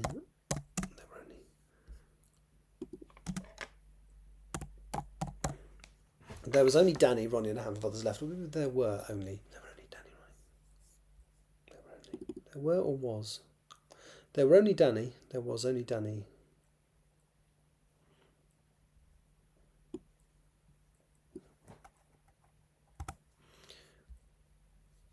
Remained. That's a better way of putting it. Thursday Payton went home for the holidays. The halls were almost empty. Only Danny, Ronnie and a handful of others remained.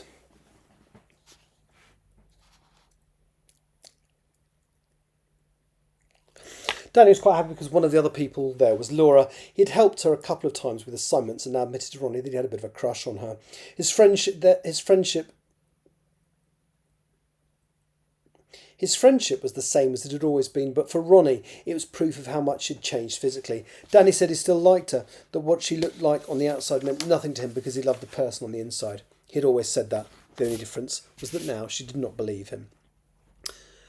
They went out for drinks on Christmas Eve. Laura took Ronnie to one side and said that she was worried about her and that she did not seem like herself. She understood that the weight thing must be playing on her mind, that if she ever wanted to talk about it, she could do so. She gave Ronnie a big hug.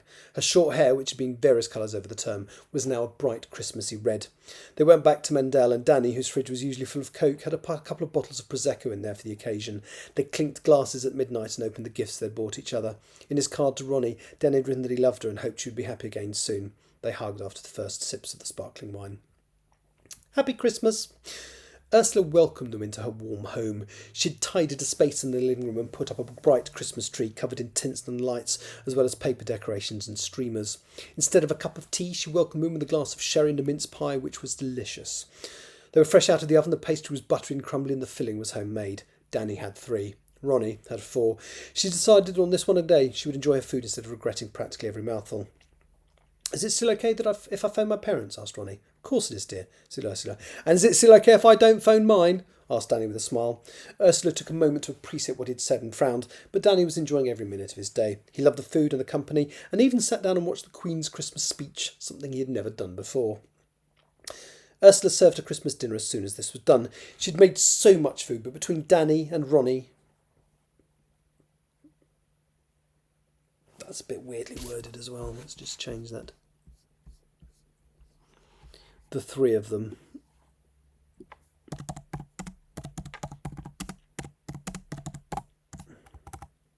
They made short work of it. Dessert was a Christmas pudding that she'd made herself. They ate, and even Ronnie could not face another morsel once they were done. She called her mum and dad after this and said she had a lovely day, and also lied that her project for extra credit was going well. It was the first deliberate and ongoing lie that she'd ever told her parents, and she felt horrible doing it. She talked to them for almost 50 minutes, sitting in the hall amongst all of the clutter. It was an old-fashioned telephone with a cord that plugged into the wall, and she'd tried to use a mobile. But as usual, there was no signal here in the forest. It was dark outside now. The moon was out and it was very cold with the frost already forming. Ronnie suggested a walk in the forest in the moonlight, which Ursula was happy with, but Danny declined, saying it was too cold and he was too comfortable. Ursula and Ronnie chatted about Danny and Christmas, and with no plan to do so, they found themselves by Ronnie's tree. Ronnie smiled when she saw the wide trunk with the twisted branches. She touched the bark, and that familiar spark, or whatever it was, manifested itself beneath her fingertips. Ursula watched, her lips pursed. It feels strange. There is always a sensation when I touch this tree, said Ronnie, but it's not the same today. Somehow it feels different. Ursula shivered slightly in the cold. What did you want to talk about, dear? She asked. Ronnie looked over to her companion and gave a weak smile. I don't understand what's happening to me. I spend a lot of my time angry and I can't help myself from eating. I don't understand where the urge to eat has come from. I wasn't happy. I wasn't unhappy. I'm still enjoying my course. I'm active, although the physical effort of running is too much for me. I can still walk and cycle everywhere. I'm too ashamed to do video calls with my parents. You can see the looks I get at university. How much more weight am I going to put on? Is this going to kill me? Surely my heart won't be able to take if I keep getting bigger and bigger and bigger. Ronnie burst into tears, and Ursula walked across and hugged her tightly. It will be okay, dear, said Ursula. There is a reason for everything. I know you feel awful at the moment. The same happened to me when I was about your age. I put on a lot of weight very quickly, but it didn't stay on, as you can see. She paused. What makes you happy, dear? Ronnie shrugged. Being outside, drawing, family, visiting you, spending time here, Danny. Ursula let go and stood back. It's very nice to be part of your list, dear. Why Danny? Ronnie smiled a sad smile. Because he's honest and lovely. Not everyone can see past what he looks like. Ursula smiled. That's a very modern thing. Do you think he could make you happy? You asked me before if I loved him, said Ronnie. I thought about that a lot recently. I know I do, but not in that way. I don't think. Hang on, that actually should be all one sentence.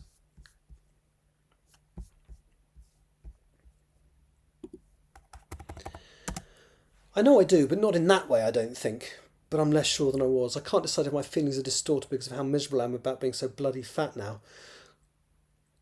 I do know that he sees past that it isn't even a consideration for him.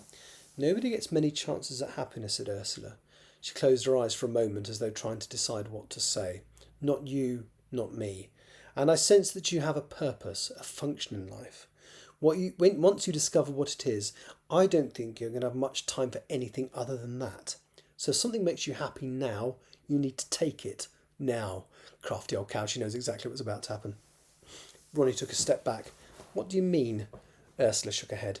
I can't say any more. Touch the tree again. Put your hand on it. Keep it there. Ronnie did as she was told, and a strange feeling swept through her. Ursula stepped forward and placed a hand on the vast trunk as well. The intensity of the feeling more than doubled. It was all Ronnie could do not to yank a hand away. It won't be long now, said Ursula, but the voice sounded strange. There was a peculiar echo, and Ronnie was suddenly aware that the old lady's lips weren't moving. What? Don't say it. Think it. Once again, Ursula had not spoken out loud. Ronnie closed her eyes and tried to clear her mind enough to concentrate on the words she wanted to say out loud. What's happening? She thought. She opened her eyes and could see Ursula smiled. Very good. You can hear and you can speak. That is all you will need. Ronnie was terrified now, but resisted the urge to pull her hand away. Why? When will I need this? A deeper voice boomed into her head. Soon. Very soon. A voice that sounded like its resonances would crack open the world. Let's read that again. A deeper voice boomed into her head. Soon. Very soon. A voice that sounded like its resonances could crack open the world. Who are you? She realised that she said the words out loud. She screwed up her eyes in concentration. Soon, repeated the voice. She had a sudden urge to remove her hand. It came away sticky, covered with the resin that smelled of sap. Ursula moved her hand as well. What was that? Cried Ronnie. It's not for me to explain, dear. It's not for me to explain, dear, said Ursula. It's not my place to tell you, but all will be clear soon. Anyway, we'd better get back. Danny will be wondering where we've got to. He'll be fine, said Ronnie. We've only been out 20 minutes. He won't even have woken up yet. Ursula shook her head. Look at your watch. Ronnie did as she was told and gasped. It was shown that it was almost 10 o'clock. They'd been outside for over 4 hours. What? Let's get back, repeated Ursula. They arrived at the house a few minutes later. Danny was up to greet them as soon as they walked in. He looked worried. "Thank God," he said as they came in. "You've been gone hours. I was starting to think I should call someone." Ronnie embraced him, then realised she'd left sticky residue from the tree on the back of his hideous Christmas jumper. She moved into the kitchen, used some soap to wash her hands and remove the sap-like substance, and was aware that Ursula was in the bathroom doing the same. "I needed to clear my head," said Ronnie. "Come on, it's late. We ought to head back."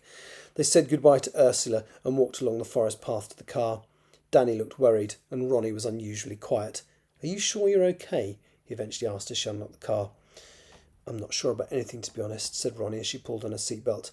"I don't understand what's happening to me. Things are a bit strange in my head at the moment. I thought chatting with Ursula might help."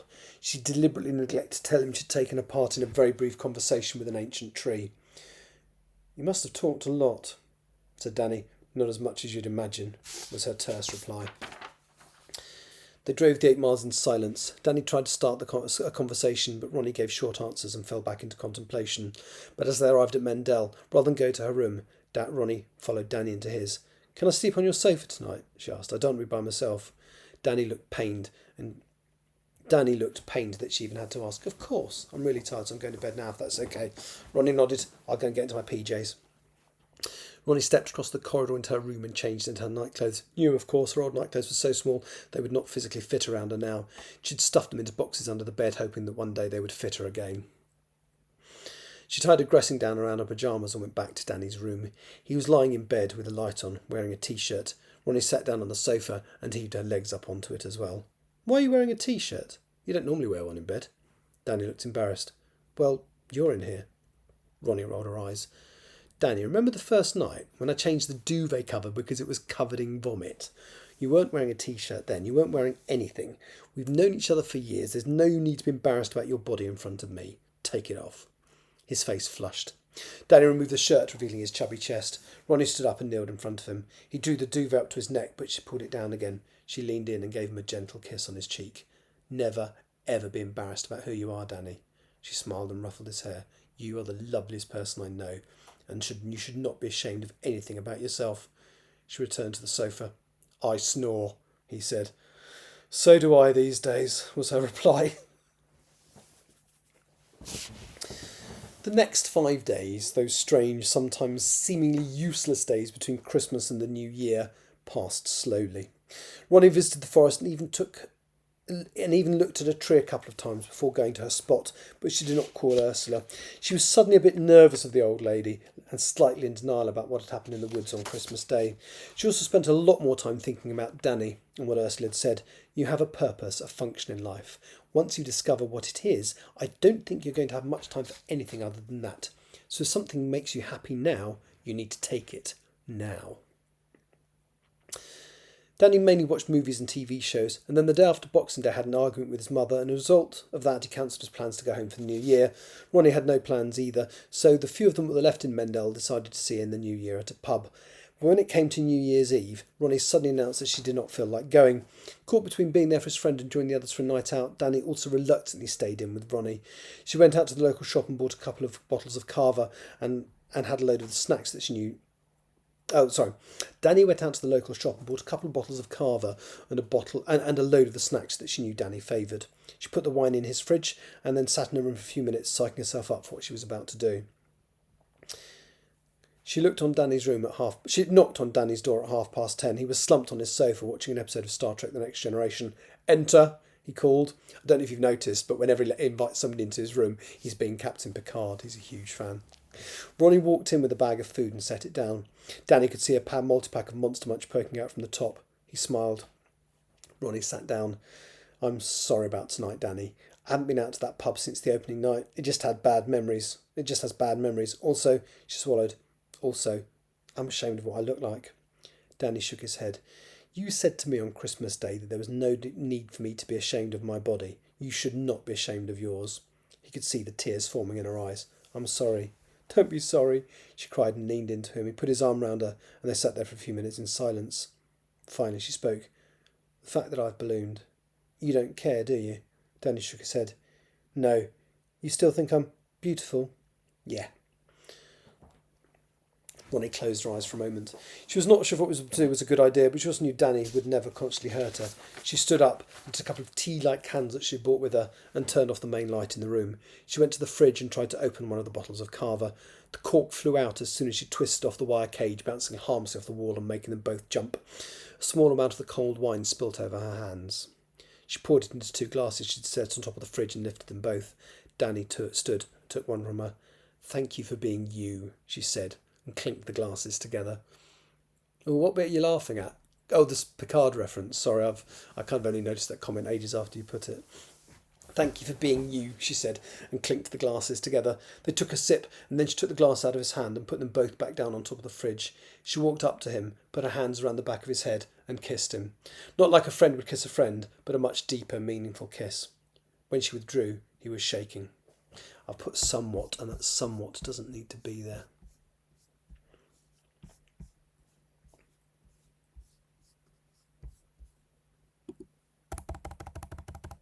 He was shaking. "Wow." She smiled and pulled his jumper off. She put her arms around his back and drew him towards her again. This time he was expecting the kiss and did not stand like a rabbit in the headlights. This time he joined in. Once again they parted. "Do you really find me attractive? Like this?" Danny nodded enthusiastically, breathing deeply. Ronnie took off her shirt and stood there in the flickering candlelight. She moved Danny's t-shirt and ran her fingers over his chest. He stood there amazed at what was happening, not sure what to do with himself, so Ronnie took his hands and put them down and put them on the skin on her hips. She kissed him passionately again. I've never done this before," said Danny nervously. Ronnie smiled. "Neither have I. We can work it out together." When the candles burned out, they finally slept, curled around each other in the tiny space. "Aww. It's time. Come to me now." Ronnie's eyes snapped open. She looked at the alarm clock on Danny's bedside table. It was 4:30 in the morning. The glasses of Carver sat on top of the fridge, untouched. Danny was snuggled up to her. She kissed the top of his head, then sat bolt upright. There was a voice talking in her head. It sounded like the deep voice she'd heard on Christmas Day when she'd touched the tree. "Now," it was saying, "you must come to me. Now." She carefully stepped out of the bed. Danny grunted, but did not wake up. She felt an Is this bit familiar, Tani, by the way? This is the bit I read for the interview we did. Danny grunted, but did not wake up. She felt an overwhelming urge to just run to the forest and had to stop herself from doing so. She put her clothes on and wanted to give Danny a further kiss, but the urgency within her drew her away. Her feet tried to walk straight outside, but she managed to take some control. I'm going to just, again, there's a repetition of walk. Take her. Her feet tried to take her straight outside, but she managed to take some control and walked into her room, took a coat and her keys to the bike room. She walked quickly to the exit and went down the stairs to the bike store, opened it and unlocked her bike. Such was the sense of hurry that she did not reattach the D-lock to her bike and left the 2 parts of it on the floor, complete with her keys, and wheeled the bike up the 3 steps until she was outside. She neither closed nor locked the door behind her. As soon as she got onto the tarmac, Ronnie climbed on the bike and started pedalling. She could hear a rushing in her ears and knew that for some reason she had to get to her old yew tree, which I've given a capital Y for some reason.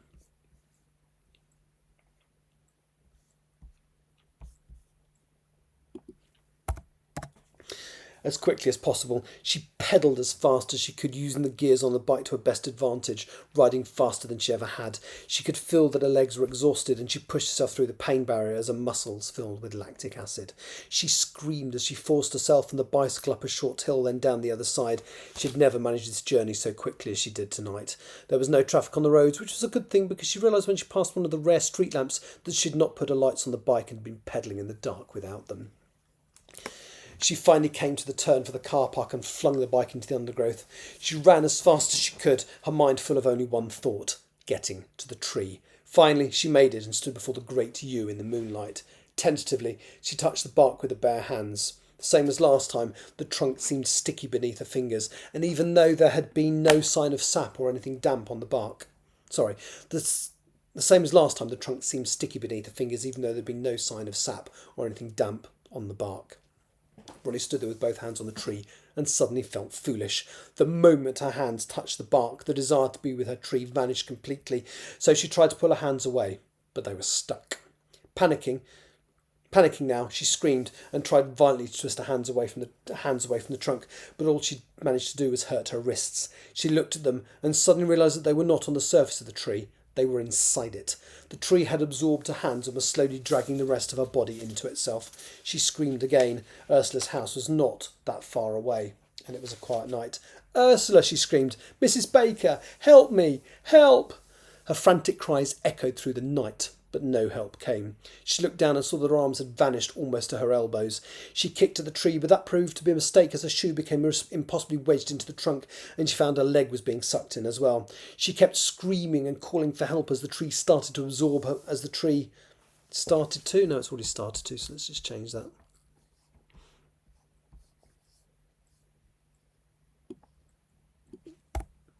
As the tree absorbed her body, her head tilting,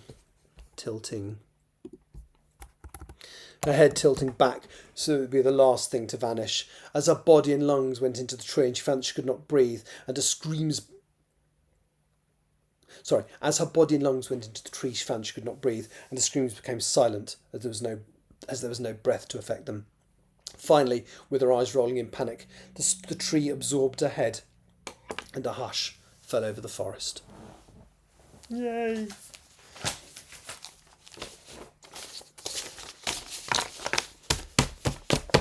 Happy with that. Okay, so Grammarly time. So let's just dun dun dun. Yeah, that's the end of part one. That is literally, so the book's divided into 5 now, 5 chunks, and that is chunk 1. And of course, basically she's gone missing. And Danny blames himself. He thinks it's because they spent the night together and she now regrets it and gets quite depressed, basically. Not that we see much more of Danny. Well, we see a bit more of him. But yeah, right. So let me drop this into Grammarly.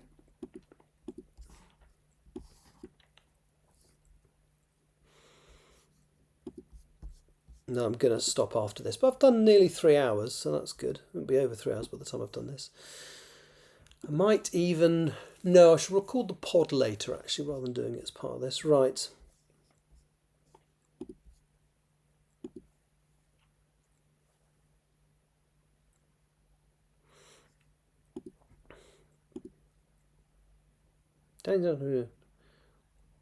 Had won him friends, made him... No, I deliberately chose that word, so that's fine. That's fine. She realised she was happy in herself apart from the weight gain. No, that's fine. Brought. I always do brought and bought the wrong way around. Right.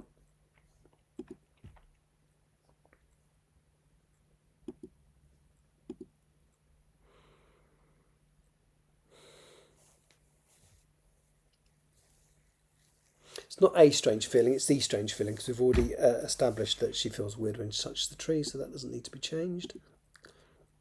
His face flushed. No, that's absolutely fine.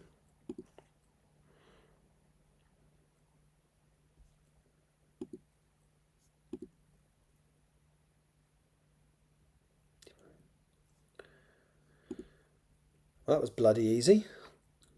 Right then. Like I say, this has been through Grammarly before. It's just every time I edit, I run it through again just to be on the safe side. But I'm happy with that. So let's minimise that. Let's open that.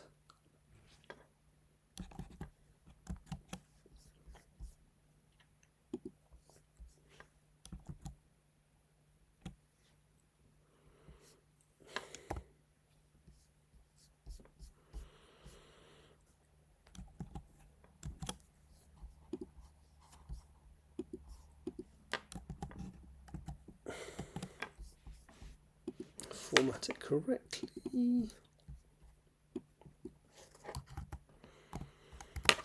And it does. It kind of feels like I've made headway with the story now, because effectively that is very... Sorry, I managed to put my almost 6-month-old baby girl to nap. Oh, you missed Ronnie being running into a tree and being absorbed by it. Oh, I'm assuming. I've no idea. Do you mind me asking? Actually, roughly where in the world you are. I don't want your postcode or zip code or anything, but it's always nice to know roughly. I'm assuming not the USA because it would be very early in the morning. So I'm assuming you're Europe. Oh, Israel. Okay, cool. Is Israel Europe? Yeah. Excellent. Cool. So what's the time difference between here and... Is there more than one? It's not that big a country, is it? I think there's only the one time zone. But I can never remember. Hey Siri, what's the time in Tel Aviv? Oh, thank you. Oh, so you're 2 hours ahead, Sorry, yeah. I don't know where that is. It's because I didn't finish the sentence, Siri. Yeah, I'm airline crew, so we used to do night stops in Tel Aviv, and weirdly, we'd just started doing them again. But because of the proximity of missiles to Ben Gurion Airport in the last couple of days, we are now no longer flying there. I don't know if it's permanent or temporary, but yeah, you're in the south. Okay, let me have a... So we never get very long there. So I've been to literally been to Tel Aviv, and there's we don't tend to, because we're not there for very long. We might find a restaurant quite close to the hotel and go out for some food and stuff. But and I haven't been for a while because we haven't been flying there for a while. We did restart the flights, but as I say, because of what happened in the last couple of days at the airport, they've temporarily stopped again. So yeah. Oh well, I do look forward to reading your book. As I say, I shall let you know what I think. Yeah, difficult situation all round, I think. What was I going to say? Yeah, I'll have a look at your book. I genuinely love reading stuff by... I did make an assumption earlier that you were a self-published, or what's the word for it, an independent author. So I'm assuming that's the case, and you didn't correct me. So I'm assuming that is what you are. But yeah, there's some really good stuff out there. As I say, Tani, who I think is still here, her stuff is just... it should be traditionally published. There would definitely be an audience for it. I am also a graphic designer. Cool. Yeah, I did have to. I probably should have said it when I looked at it, but I did think the cover artwork for your book that I saw was pretty good. Let me just go back onto that mode, and I need to just charge my iPad because my iPad is running low on power. So I should just plug it into the laptop to give it a bit of oomph. Is that working? Yeah.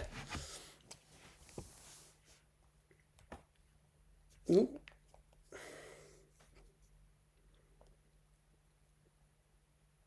Why isn't that? Oh yeah. Phone view. Yeah. So let me go back onto here. Yeah, so I've got this setup where the laptop basically has the camera in it and I do the work on, but I control everything from here. So, when I want to go back to full screen, I'll just press that and it'll do it. It's really cool. Anyway, I've been on longer than I intended, and I did more than I intended, and I might come back later actually. Now, those chapters that I've signed off today were all ones that I had previously read. So I've had I had a couple of weeks off from writing just because I'd done an awful lot this year. But I'd read all up to chapter 6. I had read before I came and sort of signed them off on here. So when I come back with chapter 7, which might be later today, it might be tomorrow, definitely one of them. I will then start with a screen read, which means I'll go through it on the screen before I print it off. So each chapter will now take a little bit longer. Having said that, I might do the screen read offline at some point, maybe over a coffee or something in the evening. So I'd like to thank everybody who I've interacted with today. So as speaking now, Angel Faye 87, Bow Street Society, and the guys, and I can't remember their names, but the guys from the raid that I was chatting with earlier, that was really nice as well. Sorry, small question. 5x5 is standard. Yeah, so these books here, Tiny will tell me if I'm wrong, these are 8x5, aren't they? The ones you've got. So yeah, 8x5 is fairly standard. It's kind of half an inch more. Certainly, I not published, but I did a preview copy through KDP of Still Life, and I used 5x5 as 8x5 because I just found these for me, for the layout I had, and it works absolutely fine for yours, but the layout I had for mine made this feel a little bit small, so my book is just half an inch each way bigger. But yeah, I would say that's a standard size. I did some hardbacks of English Hikikomori through... Was this through Lulu? I can't remember if I did these through. I just wanted to see what they would look like.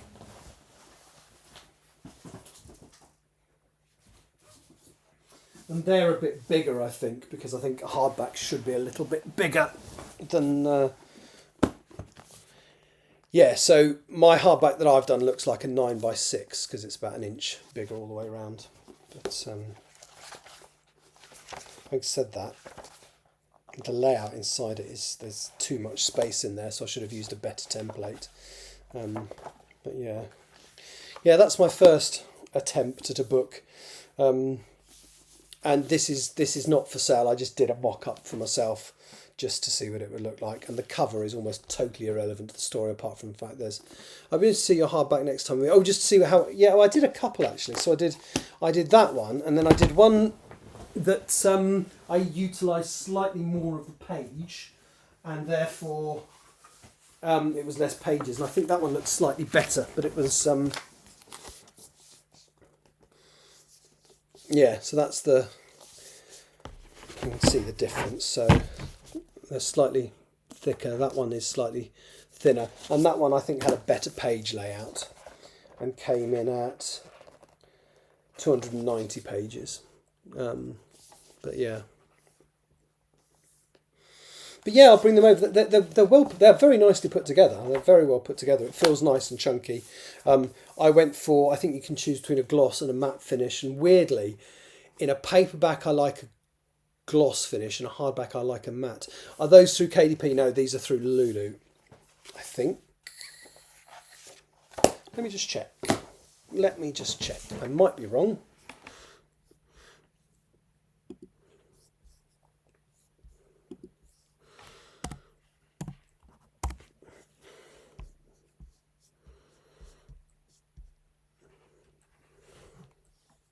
Yeah, they're through Lulu. I never did a hardback version.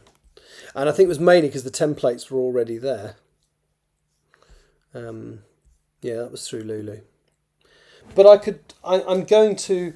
So when I actually do this book, the one I'm currently doing, my proof copy is going to be a hardback of Empress of the Trees because it's massive, and I think it'll look better as a hardback.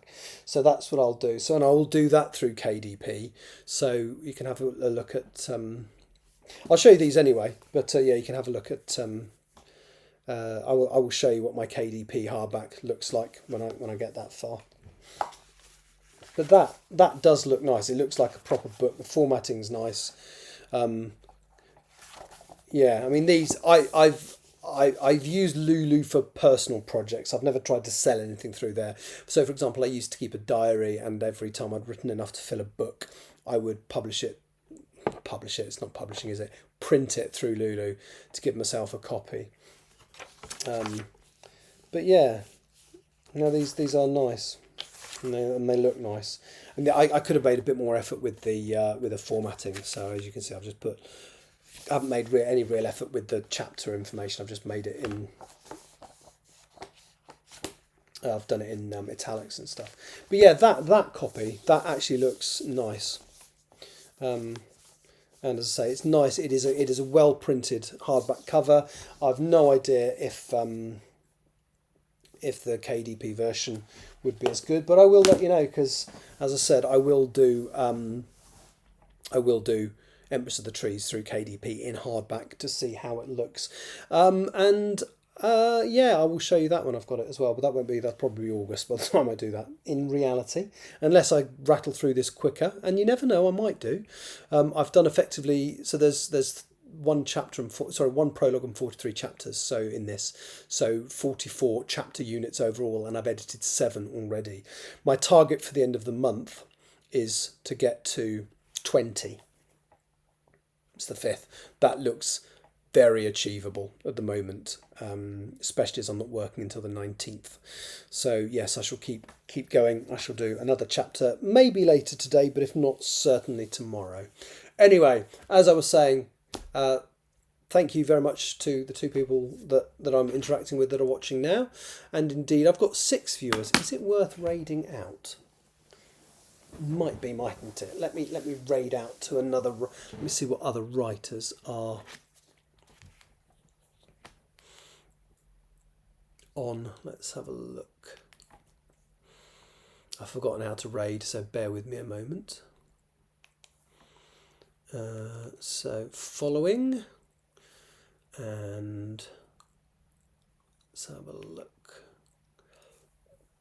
Writing and reading, 150 viewers currently. Let's see if there's Game of Tomes. Is there anything I'm following that I know?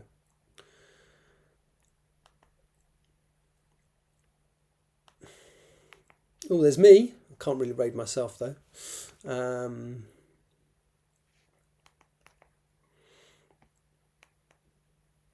Oh, there's somebody who you can actually see his face. I like it when you can actually see the person. There is the Lady Writes. Is she currently streaming? Oh, she is. Okay, we'll go for that then. Thank you. Right. Now, this always confuses me, so I need to have her up on a different screen. So on twitch.tv. I want the Lady Writes, the Lady Writes. There we go, found her. So I've got her live stream up on the screen. Lovely. Including some pretend cats by the look of it. Right, so now how do I raid? That is the question. I haven't done this for a while. So, is it one of those ones? Hello, Bella. How are you? Oh, hang on. You're bringing a friend. I'm just muting her. Right, so how do I do this? Channels we follow. Oh, it's not offering me her because I don't follow her. Okay, well that's easy to resolve. Follow. And start again. There we go. Start raid. I've no idea how this works, so I shall just sort of hover and watch. Thank you everybody who's watched me on my live stream. Does this do like a countdown or something? I've no idea how. You've explained to me before how this works, Tanya, and I just can't remember. It's working, is it? Excellent. Right then.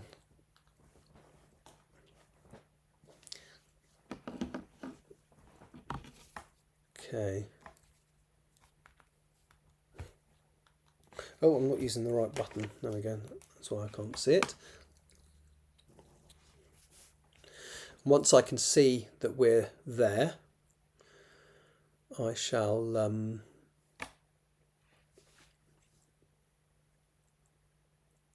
say hello and then sign this off.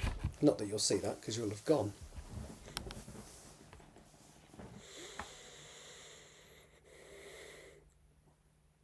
I'm waiting for something to happen now. I can't see anything. I assume in a chat room that there'll be some kind of notification that there's a raid gone on. What's happening? Something must be happening. Ah. Oh, it looks we're in a cross. It doesn't though. It never does because I'm watching myself. It never does switch over.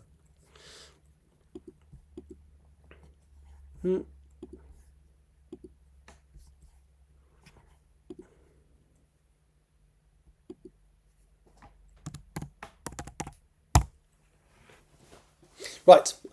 I don't think anybody can see me on my regular stream, but I shall sign it off now. Take care. Thank you very much. End credits. Wherever they are on here. Close enough. Bye.